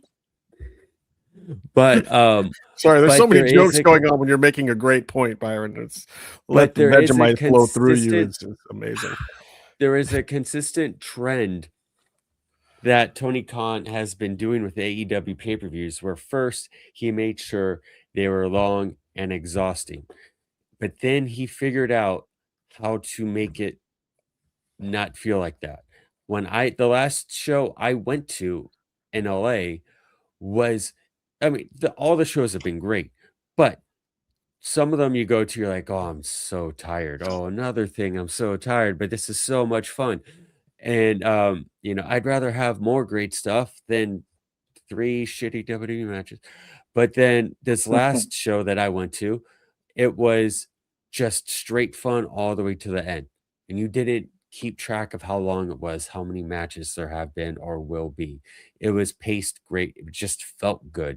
And this last show that I watched from home, I also watched all the way through. I didn't go and get ice cream in the middle of it. You didn't get the ice cream? No.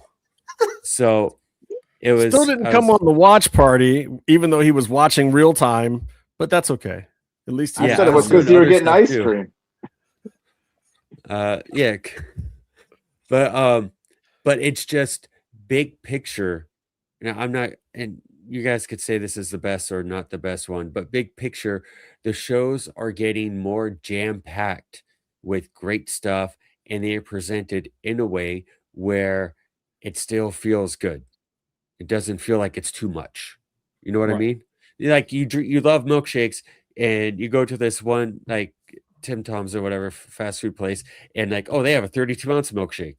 You're like, great, I love milkshakes, I'm gonna get that. You drink it, you're like, that was way too much. But he has a way to like make a 32-ounce milkshake feel like a regular one from like In-N-Out, where you feel good. I still feel like I went to Fat Sal's. Like I wasn't gonna finish it, but it was dang good. But there was no way I was gonna get through all of it. I was still hoping. I was trying to figure. So what I was trying to figure out today was, I felt like it was one match too long at least. Yeah. And I can't tell you which match I would have done without. That's the thing. I didn't necessarily like the Stadium Stampede, but I feel like the MJF Darby match wouldn't have been as good if Stadium Stampede wasn't right before it.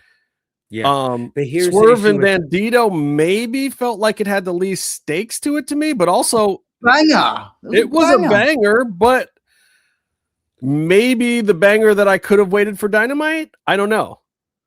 Really? I like that they're doing Owen matches on pay-per-views. They're making every single stage. But I feel like maybe it should have just been one Owen match for the men and one Owen match for the women. Maybe, but another perspective on that is time zones. I'm in California time zone, so when the show is over, I could say, "Oh, I'm tired," to go sit on the couch and have the rest of my evening. Whereas, let's say someone on the East Coast is halfway through the show and it's midnight. So that's, I think, ideally for me, and they've done this maybe once or twice and it's been super cool. Or like the Wembley show is awesome because different time zone. If it's a Saturday show earlier in the day, then I get to have like a whole afternoon and evening, and people on the East Coast get to finish a wrestling show before midnight and before midnight on a work night. You know, that's where like, I wish it'd be shorter. I don't know where. No, you just wish that you were done watching wrestling so you could mostly just wish you were done so you could go to sleep at a decent hour before work the next day. I think it'd be Right. fair to say that the matches that were on the card were like all fitting of being there. Just they needed to just shorten the matches just a little bit and to make it, you know, workable. Like Maybe. to be real, like they're all great matches and it all made sense from what they were. But You don't tell I'll tell wrestler you to what, shorten though, in their the match. States, I think no, there's a little bit for of- real. Let's keep it for real. How long did the pay-per-view go for? All up, like what was it? Over 4 hours? I think he does a 5-hour show on purpose. It's a It was 5-hour like- show, including the pre-show. It's a long time to sit there. I It's mean, a for long us, like, time. It is. But I will That's why also you do say ice this. cream in the middle. I At think least I one of didn't the have to watch reasons- commercials. I think Oh one my of the reasons God. why it was so highly touted this time is Thanks. because it's a 3-day weekend here in the States and people didn't have to go to work Monday morning. I think you Yeah. got a lot less of the anger that people have from the last 2 matches, taking them into sub midnight when they have to go to work the next day. You didn't have that this time. You or know, WrestleMania being over 2 days and having Hogan shoved in your face. oh, he's got something to say, people. I wonder what it is. Oh. Why are you awake? What are you doing? Because you were talking shit about Bandido earlier. So, Hey, hey, how's everybody Wow. doing? So, Hi, Tony.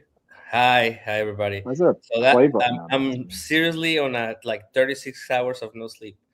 But I think you are mistaken on your assumption that we could have waited for Bandido Swerve Strickland's match for a Dynamite. But did it feel as Tell him, important Johnny, as tell him. everything else on the card?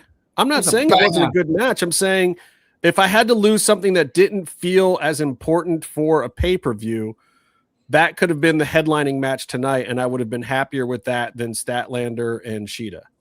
No, Yeah, I I'm trying- think this gives us a different stake in the future of the development of an arc between these two guys. So that's what I think, that it was important that we did it in the way that they did it on the pay-per-view with the stakes of like not having the title on the line and all this stuff, right? So yeah, I thought it was really good. I only wanted to join also because I do think this was one of the best paper. I had really bad internet, so there's some spots that I will have to go back and watch again. But I don't know if I will say number one, but probably top 3. Yes, Yeah, join the that's top kinda 3 cool. gang. Like Yeah. I will Wow. probably. I didn't. I usually watch it and then I watch it again, and then some down the line I watch it again. You That- watch it 3 times? That's like half a lifetime. 15 hours, yes, baby. I watch it. I don't know if you know this. Yeah, but I he watch works a at lot of home, so a lot of times he just puts stuff on in the background. He can do Yeah, that. I do. Yeah. So, but probably, I'm not gonna say, oh my god, I lost lighting gear. I'm not gonna say best ever, but so solid and so much better than anything that like the other companies putting out. This is probably gonna get clipped. But it's so much better than anything, and it was so consistent. Maybe only the buy-in was kind of like it was trying to get people in the show. I sure, whatever. I will give you that. You know, it's not the only reason why it might not be the number one because it's so complicated. But everything, it was just it flew by because I was watching it and I was, you guys, I was in the middle of a trip with wrestling and I saw so much wrestling this week. It's crazy. But I enjoyed it so much. And I watched some of the parts again, and I think they set up a lot of the things that we're gonna pay off in All In. Now, I don't know if you guys know, also Mexico City has been confirmed for August. They have not said when exactly, but it has been confirmed. So now we can officially So talk that's about Grand Slam Mexico City. Yes. AEW, and it's in August. Now that's and before also- All In. Is that going to be part of the go home for All In, or is that after All Probably. In? No, it's gonna be before. Okay. But so also, it is gonna be some exciting stuff, probably with a lot of your all-in storylines heading into Mexico. That's awesome. also, so I was in Guadalajara. I've never been to that place. The crowd was something else. It was very different. I'll talk about it at length in another episode because you need to sleep for a day first. if I can get a nap in at one point. But the crowd is completely different. My goal of going to all the major arenas in Mexico is slowly by little becoming a reality. But they revamped the whole arena, and they're gonna do a lot more stuff. So that rumor for me, I think that rumor that they might be in Guadalajara seems solid. I cannot confirm anything. I'm not doing that right now. I'm not saying that I'm confirming anything, but the arena looked really good, and you can really pack that place. I mean, it was full for a Tuesday night because I don't know, Thunder Rosa was wrestling, I guess, but it was full packed. What does it have? 7,000, 8,000, somewhere in there? I think like 8,000, yeah, and the people go nuts, man. It was so. I hope you guys can get to watch that match that Thunder had with Tuxis. So much fun, so different. Is it on the CMLL YouTube? I think it's gonna be up tomorrow. Okay. I was gonna say I didn't think I saw. I tried to go there. I think when it was happening live, and I didn't see it, so I was like, I will see. I will check in a minute if it's already there. I don't think it goes live because they also have at the same time Arena Mexico Tuesdays. So I don't know if it goes live on it, but they had a broadcast team and everything there. So that's great. So yeah. So I really enjoyed Double or Nothing.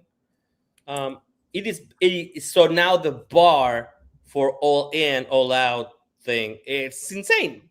It's crazy. So I don't know what we're gonna. What are you doing, Byron? What are you doing?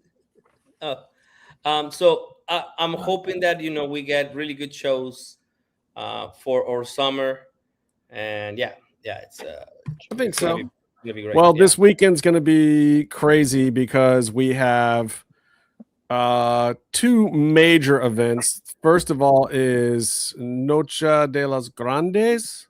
That's right. Did I come close? Probably not. I'm gonna give you a pass because I'm very Night of the Greats. It's El Grande Americano versus El Grande Americano.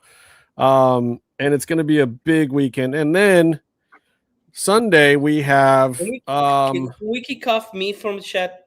Can I put him on pause? Rebecca can. She's a moderator. Okay, cool. Thanks. She's please. a moderator too. Yeah.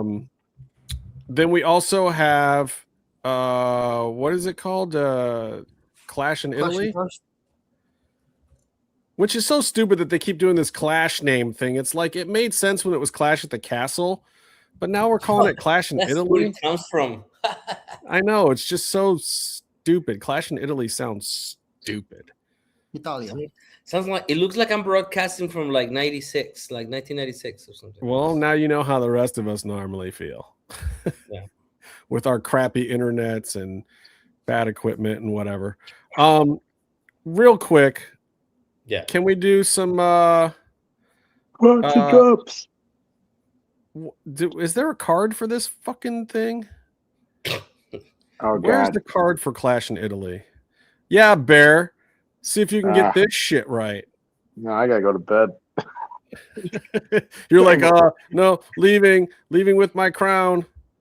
I just realized how little sleep a human needs. I've had a long day. No, I don't think that's right. I think a human needs sleep. Do they? I've read that the only reason why we dream is so that our brain doesn't, like, our eyes don't go blind. Okay. Yeah, that sounds about right for someone who hasn't slept for 36 hours. Give them to me quick then, guys. Brock versus Oba. Who y'all got? Oba. I got Brock. Bear says Oba. Byron says Brock. Tony. I'm going with almost Femi. Oh, almost Femi. Yeah. No. Coma. Oh man, I'm tossing and turning with this one because it doesn't make sense to me that if over Tossing and turning on this? No, well, no, honestly, if over Femi goes over, then there's no dead rubber match, and so I think that Brock has to win it, even though I think over Femi's over. You want to see a third one? That's going to happen when that happened in SummerSlam. If that Minnesota. I think it'll happen before that, and you still see Gunther in Minnesota, but who knows? Oh well, then over Femi. Comedy's going Oba? Over. Like SummerSlam is not the next pay-per-view. There's other pay-per-views before. I don't know. Is there? So if they do the dead rubber, SummerSlam is at the end of summer. Did Brock Lesnar just before that, right? Join the Vision already? I mean, they're down everybody else. No, I'm taking Brock here. I'm taking Brock. I don't know. Maybe I should take Brock. I think Brock wins and change it up, Brock. And then you get the rubber match before SummerSlam with Obafemi, and Obafemi raises Brock's hand after he beats him, and Brock shakes their hand, and that turns Brock face, and then Brock goes into SummerSlam as a baby face against a different heel. Ah, fuck, it makes sense. Yeah. See, Bear, see what I do to people? Isn't it? No, I think Brock makes the most sense. I just don't want to see him to win. You're right. Yeah, Brock. My reasoning. Brock, thanks. Change it. Yeah, I'm gonna go for the opposite this one. I'm gonna go and get 0 right on this one. That's my goal. You're saying Oba. So Tony and Coma, you're switching to Brock? Yeah. Nobody should choose what I'm choosing. Okay, let's talk about tribal warfare. Roman Reigns versus Jacob Fatu in another rematch here, our second rematch. Yeah, this is Hollywood's idea of wrestling. Is this for the title? This is for the title and for Tribal Chief. And for Tribal Chief? Yeah, it's a tribal warfare match. It's a chiefdom test? Yeah, whoever wins this gets the Ulafala. Give me Jacob.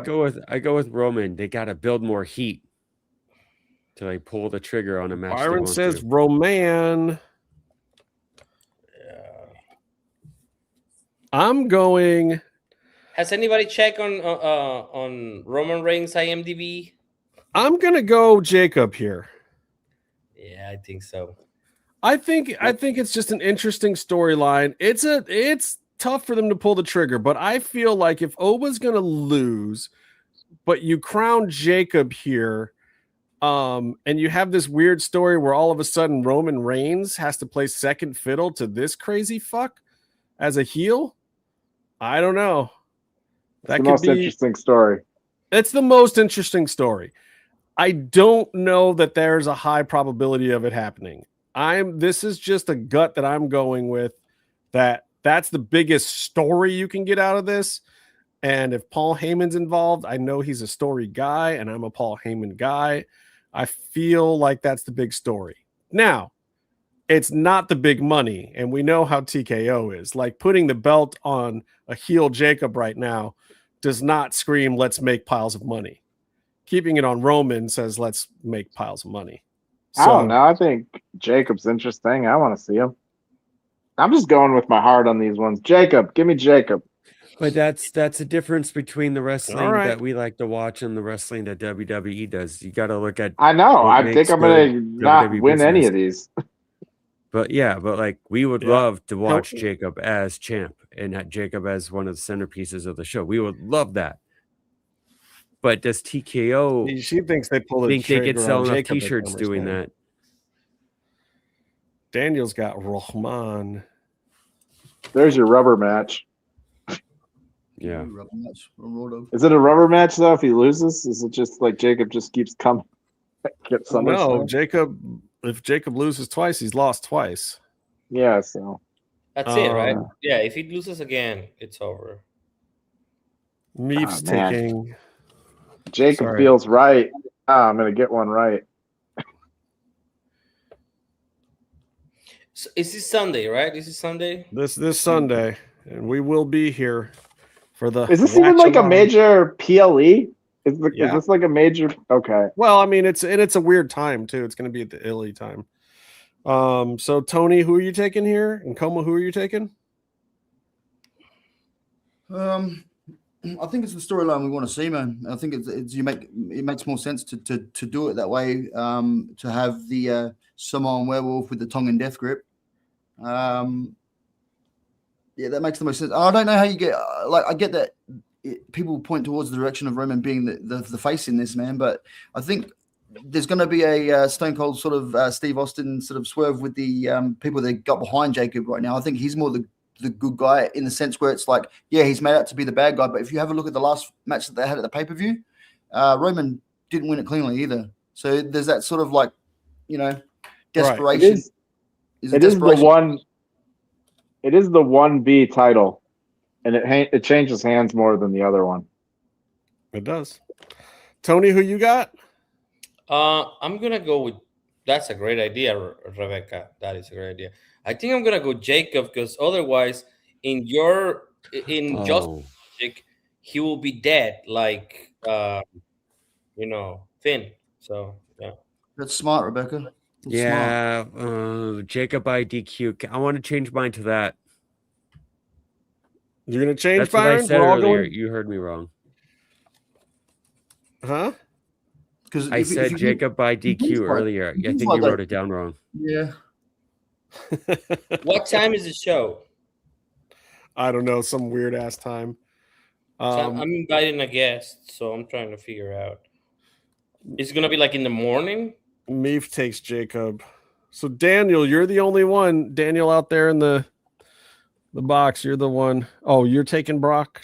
You took Brock and you took Roman. That's what I got for you, Daniel. Okay, Jacob might win by DQ. She's feeling that now. Let me see. The next match here is Becky Lynch versus Sol Ruca, which may or may not happen depending on Sol's injury. But who are we taking if it does happen for the Intercontinental match between Becky and Sol? Is this their first one-on-one? No, they went one-on-one at Saturday Night's Main Event, and Becky won. And then there was the Raw thing that they set it up to. I think this one's got to be Sol, man. Coma's going Sol.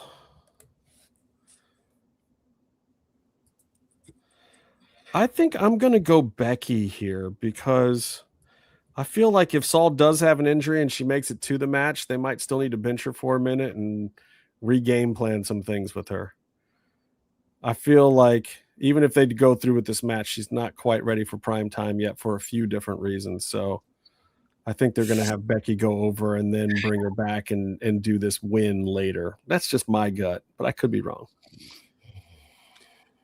Yeah. It seems like Sol isn't getting the steam that you would want her to have on the main Why is roster. that? Is it because of the move being weird? Because that's been that's most of the clips, out there. It's about that.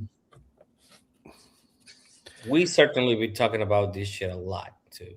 Tony, well, I know because I think Sol is a good talent that we want to see get over, but yeah, it's tricky. Why book it like that though? And then just turn it back down. It just doesn't make sense. You try things sometimes. You got a new talent coming up. You're draining the NXT pool. You don't want to do the same thing with all of them. You already got similar things going on with Oba, Trick, and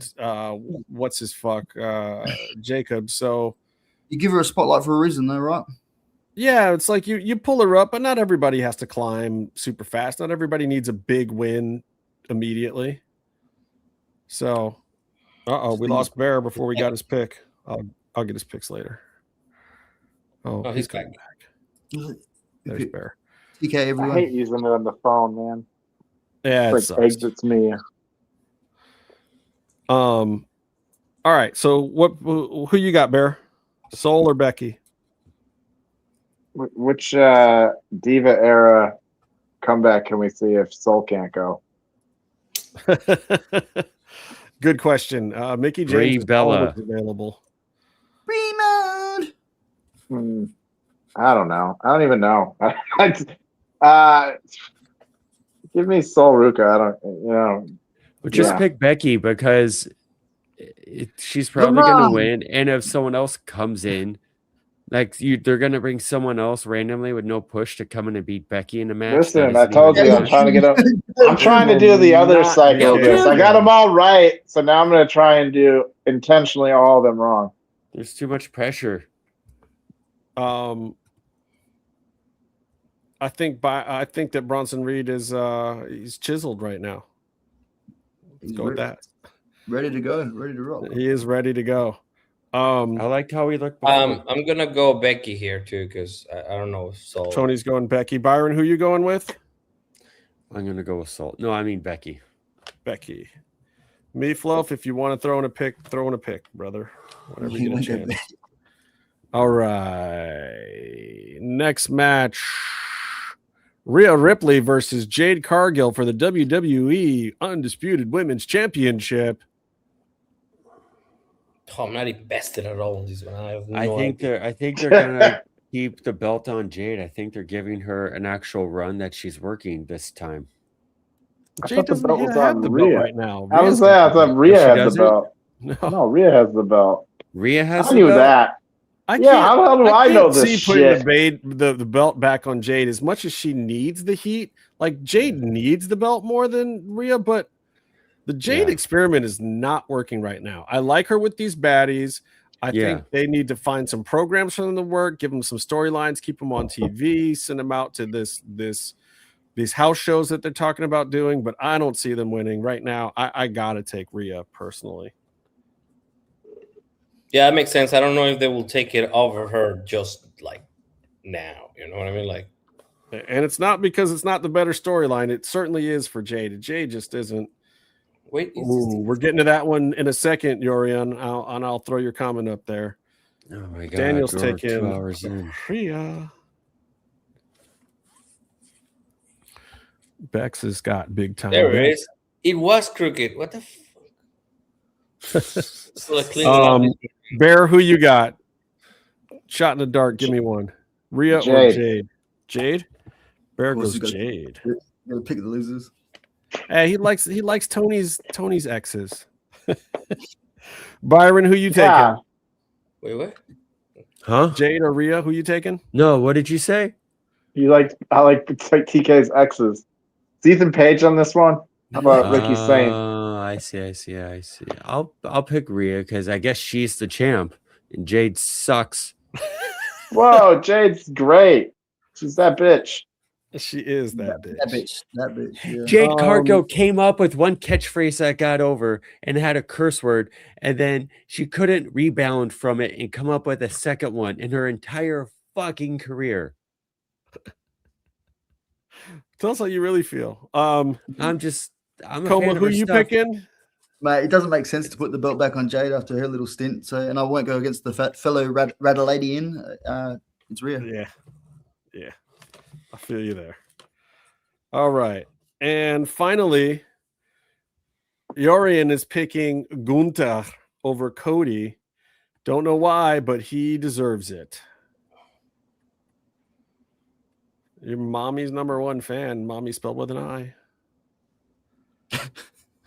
Easy there. For the title. Ovaltine. Why? What happened? Yeah, have some Ovaltine. How old are you if you're quoting Ovaltine? That doesn't exist anymore. Matches. People only drink 4 championship locos. matches. This is not AEW, guys. This thing will be 2.5 hours long in the middle of the day. Clash in Italy.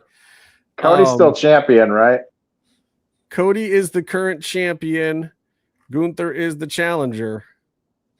I'm trying to think of what's the dumbest booking decision to do here because I think Gunther should go over because they have invested in him. I think at this point is to keep it on Cody.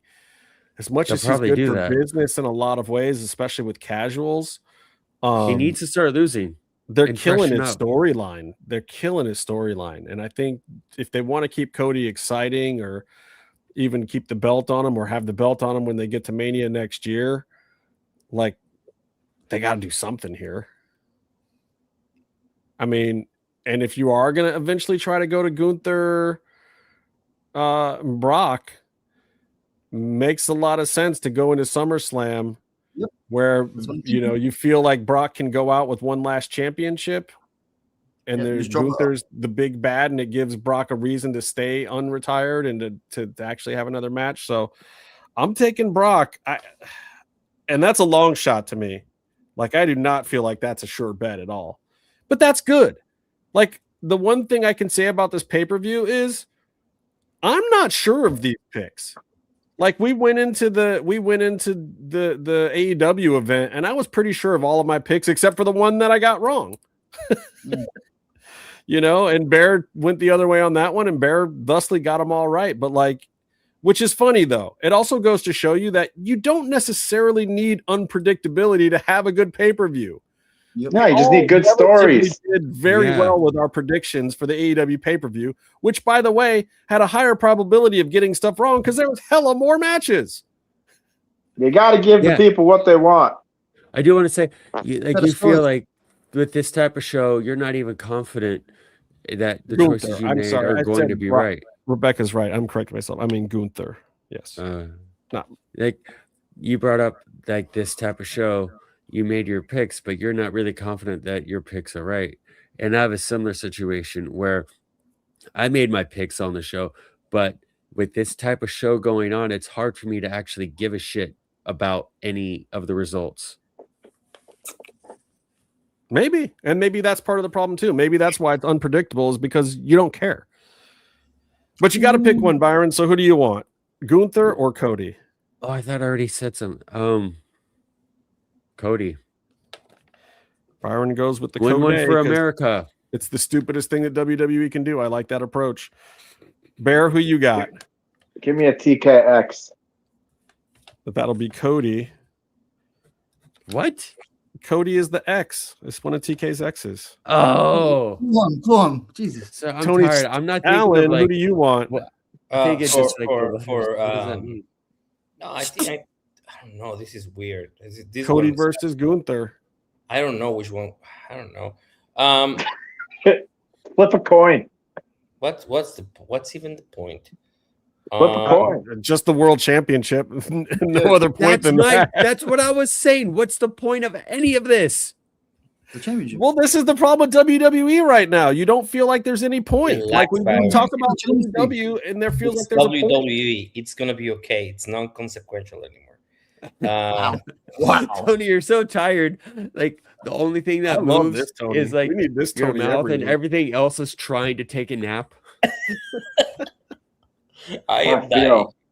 I had an allergic reaction to something today, so it's going to be WWE then. You got allergic reaction to not sleeping. Yeah, probably.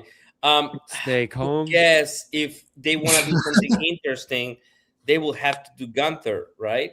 Just like, if otherwise, the question is, do they want to do something interesting? And that's the problem, because I think they won't. So I don't care if my record is gonna be terrible in any case, but let's go with Gunther and see what happens. All righty. Done. Okay, cool. And last but not least, super fun. When are we gonna see the AAA match with the Americanos? That's the one I give a shit about.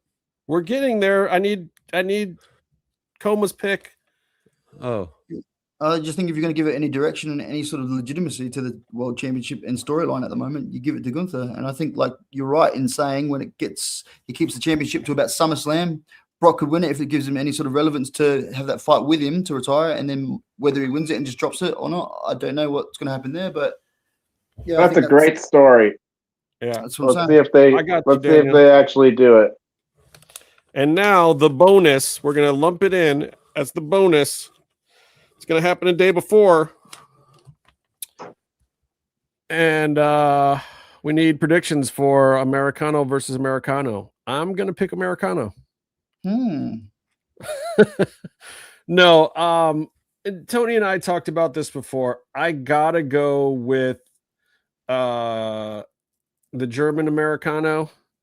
The German American playing Mexican, because I think it's just too business-wise dangerous for them not to. I could see a lot of worlds where you really get that heat, and in Mexico, it wouldn't be surprising to really just get that heat. Mexico would riot. They would riot when they That turn. heat. Think of the heat. I mean, but there's also ways that maybe you have him lose, but still keep his mask somehow. You do some kind of weird schmozzy thing and extend it more. That would be the old AAA thing to do. To find a way to make more money off of this same thing like 4 times. He pulls off his mask and he's wearing another mask. Gimmick. Yeah. Right. And he should have a mask on underneath the mask, so he pulls it off. Venti Americano or something. I don't know. So you could go that direction. However, I think because of the Rey de Reyes win, I think because of the public sentiment right now, I think it's just working. And if you don't do it, I think you can get some more matchups out of it. I think you end this thing, you get Gable back in that mid card, or maybe put him in a tag team if you're trying to revamp the tag team division in WWE. I think you need Gable back in that mid card over there, and I think you need him out of the hood, and you really need to keep Marcel under the hood for the rest of his entire career. I'm just gonna make this point right here. We are 2 weeks away from the World Cup. This city has spent a lot of money in public transportation and building infrastructure that will get derailed if they burn down the city because these motherfuckers. Okay, I'm just saying. It will be on WWE and Undertaker that the World Cup does not happen in Monterrey if these motherfuckers book this wrong. Well, no, not going there. Daniel's going with new Americano, Marcel. Venti. I'm doing Venti. science, and I'm just gonna put Venti. Venti for Tony. Because he's taller. It just makes sense, right? This is a larger Americano of him. I get it. The other one is Grande, I guess. I think also to Tony's point, we sort of got a taste of what's at stake with the Americano thing, like how much it means to the people in Mexico, the fans that are going to the shows. They canceled one event and like half the country was crying. Yeah, and like also like when they did a makeup event, it was like a ticker tape parade. It was like he just beat the Nazis. It was crazy. He got arrested, and really, it's for not a big deal. The stuff happens. Wrestlers have gotten, incidents like this all the time. There was a scuffle in an elevator, and all of a sudden, it becomes the biggest news in the world. Can he go and do this one match at this one date? It was on the We don't know who's under the mask. That's why there's he wasn't wearing the mask when he Kaiser hasn't been in WWE for a year now, right? Okay, I'm gonna talk to Justin now. So Justin, Jesus, we know Kaiser and Americano. So what? But it became this huge thing, and then it got then he got permission to go outside the country. Great. Then it came out the ICE story, which may or may not be whatever, but that doesn't matter. He defended his Mexican woman's honor against this guy who said he was going to call ICE. He is now, and then he shows up to the parade thing. He is such the character of El Grande Americano is a blend of the story, the blend of the care of the person embracing the culture and the culture embracing him, a blend of this fucking thing that happened back in March. Okay, all this stuff. I'm going to translate what Byron's saying for you, Rebecca. Thank you. It's very odd, but somehow this gimmick that is supposed to be a joke became the most realistic kayfabe storyline in wrestling in the last 10 years. Grande Americano is fighting for the honor of Mexican people, even though we know he's the third guy to be under the hood and he's German and everyone knows it. And it doesn't matter because the kayfabe has become more real to the people of Mexico than the fact that this guy is a white German. And it's amazing because it genuinely means something to the people. It really does. It's not a joke. That's what Daniel's talking about. Like, people will honest to God riot if it's not him. Now, there's good reasons for it. He, even in jest, paid respect to the culture early on. That's just how he took the character. He wanted to take it as this more suave, most interesting man in the world type character. And the Mexican fans gravitated to it because A, he spoke good Spanish. B, he knew the culture. He wasn't making fun of it. He was embracing it and living in the culture as part of the character, which was intended to be an insult originally, but he did it so well that it wasn't insulting. It's amazing.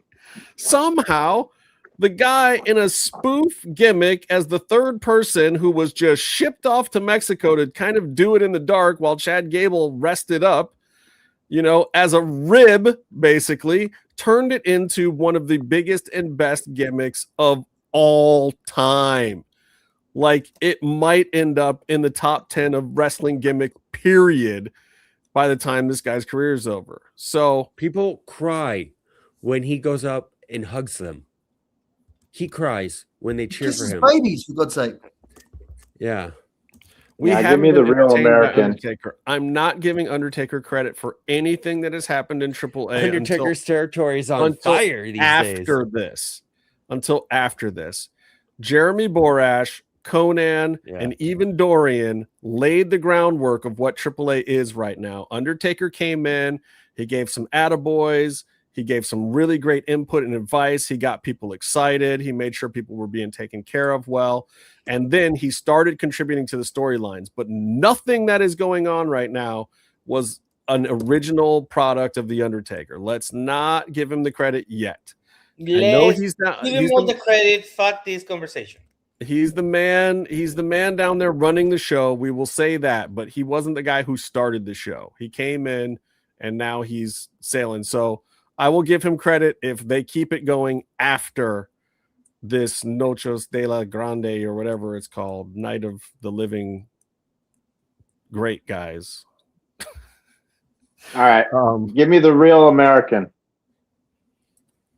The real you want Gable? Yeah, man, Minnesota represent. I think the real American is dead. Didn't they? Chad Gable, American is dead. Yeah, give me Gable. You're taking. I'm taking Marcel. Marcel. Venti. All right, Coma. You got new guy or? I'm gonna be the guy. That goes, that you have been entertained by the Undertaker thing. It's a meme here in Mexico. Oh wow. I'm gonna go the other way. I'm gonna say the American wins, right? But demasks, Venti, and the crowd, he plays that sort of homage to, they respect him enough that it's going to be like one of those, you're a winner out of being a loser kind of thing. Like, okay, you're a winner. The real Marcel becomes a national Mexican hero. Yeah, okay. So now I think. Hold on. Sorry. I thought about this part. I'm sleepy, so I thought about this part the other day. I was like, they have to do it old school. When he takes off his hat, he takes off the mask, and then he says his name, says his real name, born, and his age. Oh my God! AAA has always done that for their mask reveals. Gonna be crying people, man. It's gonna be crazy. AAA has always done that for their reveals. If they do it with Marcel, I think they get a big reaction. If they do it with Gable, it's funny. So I think they win either way.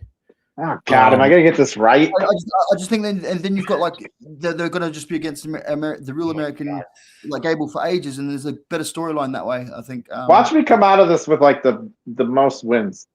Somehow. I think it would be hilarious if if I was really writing it. I think what I would do was I'd have Gable win. I know. I'd have Marcel start to do the thing, start saying his name, start to take the mask off, and Gable just break down, pull the mask back down on his face, and say, "No, you've earned it. The people of Mexico have earned it. You stay the Grande Americano." Before he does the reveal, and he takes off his mask and reveals himself and says, "I'm going back, but you have the crown, and you should be the guy that represents these people forever. That's good. That's good writing, man. But that's good writing. But that's we what can't these expect that. companies don't do.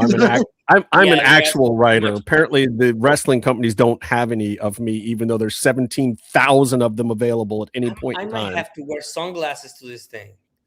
You're gonna cry.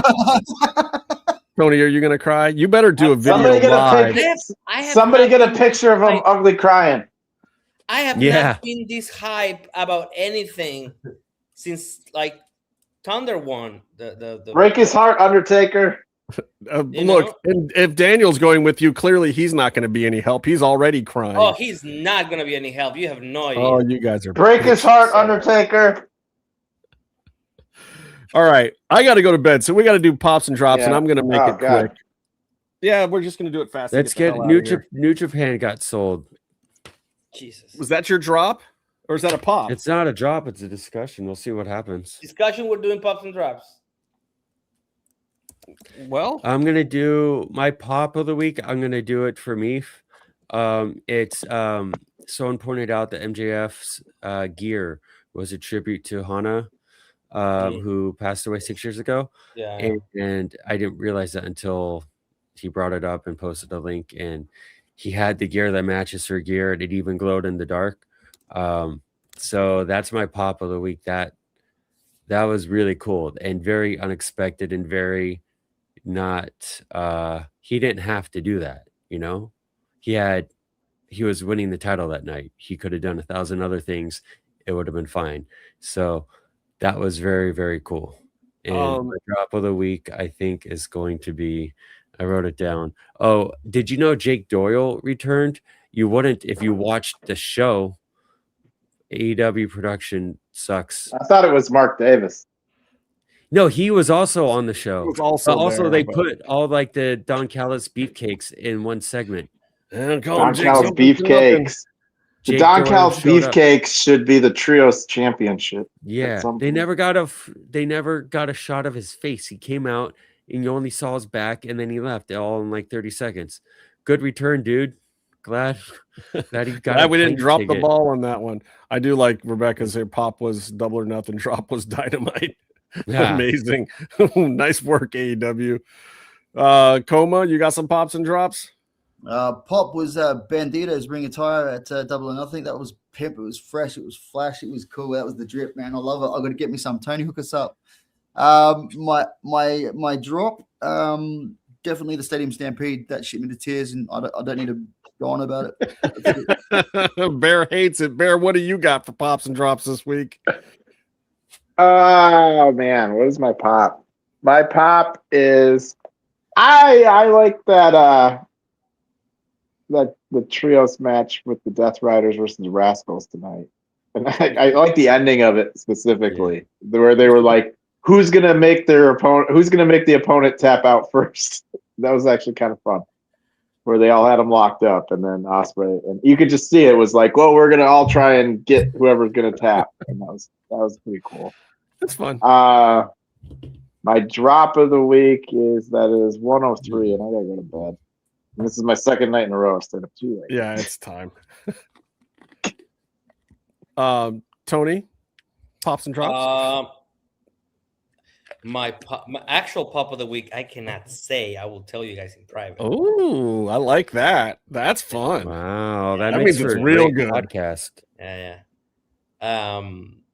But I'll say Thunder Wrestling Guadalajara. I don't know if you guys know this, but her mom is from there, so she's like going back to her roots. The crowd, I don't know. Sometimes it's crazy. They're in their own world. I think they need some Ritalin when they walk in so they can pay attention, because they start just going at each other. It's not so much what's happening. It's just like there's wrestling happening. There's lucha libre happening while they're having a great time. Because there's also a band playing, and then, there's some chants going on. That's what I've heard, that it's just like this different level party atmosphere. And I also heard that Lucha Underground was partially patterned off of shows in Guadalajara. It was a completely different Like, I'm glad that we went there. Also, getting out of Guadalajara, pain in the ass. It was not as expected. But yeah, that's my pop. And just lucha libre in general. I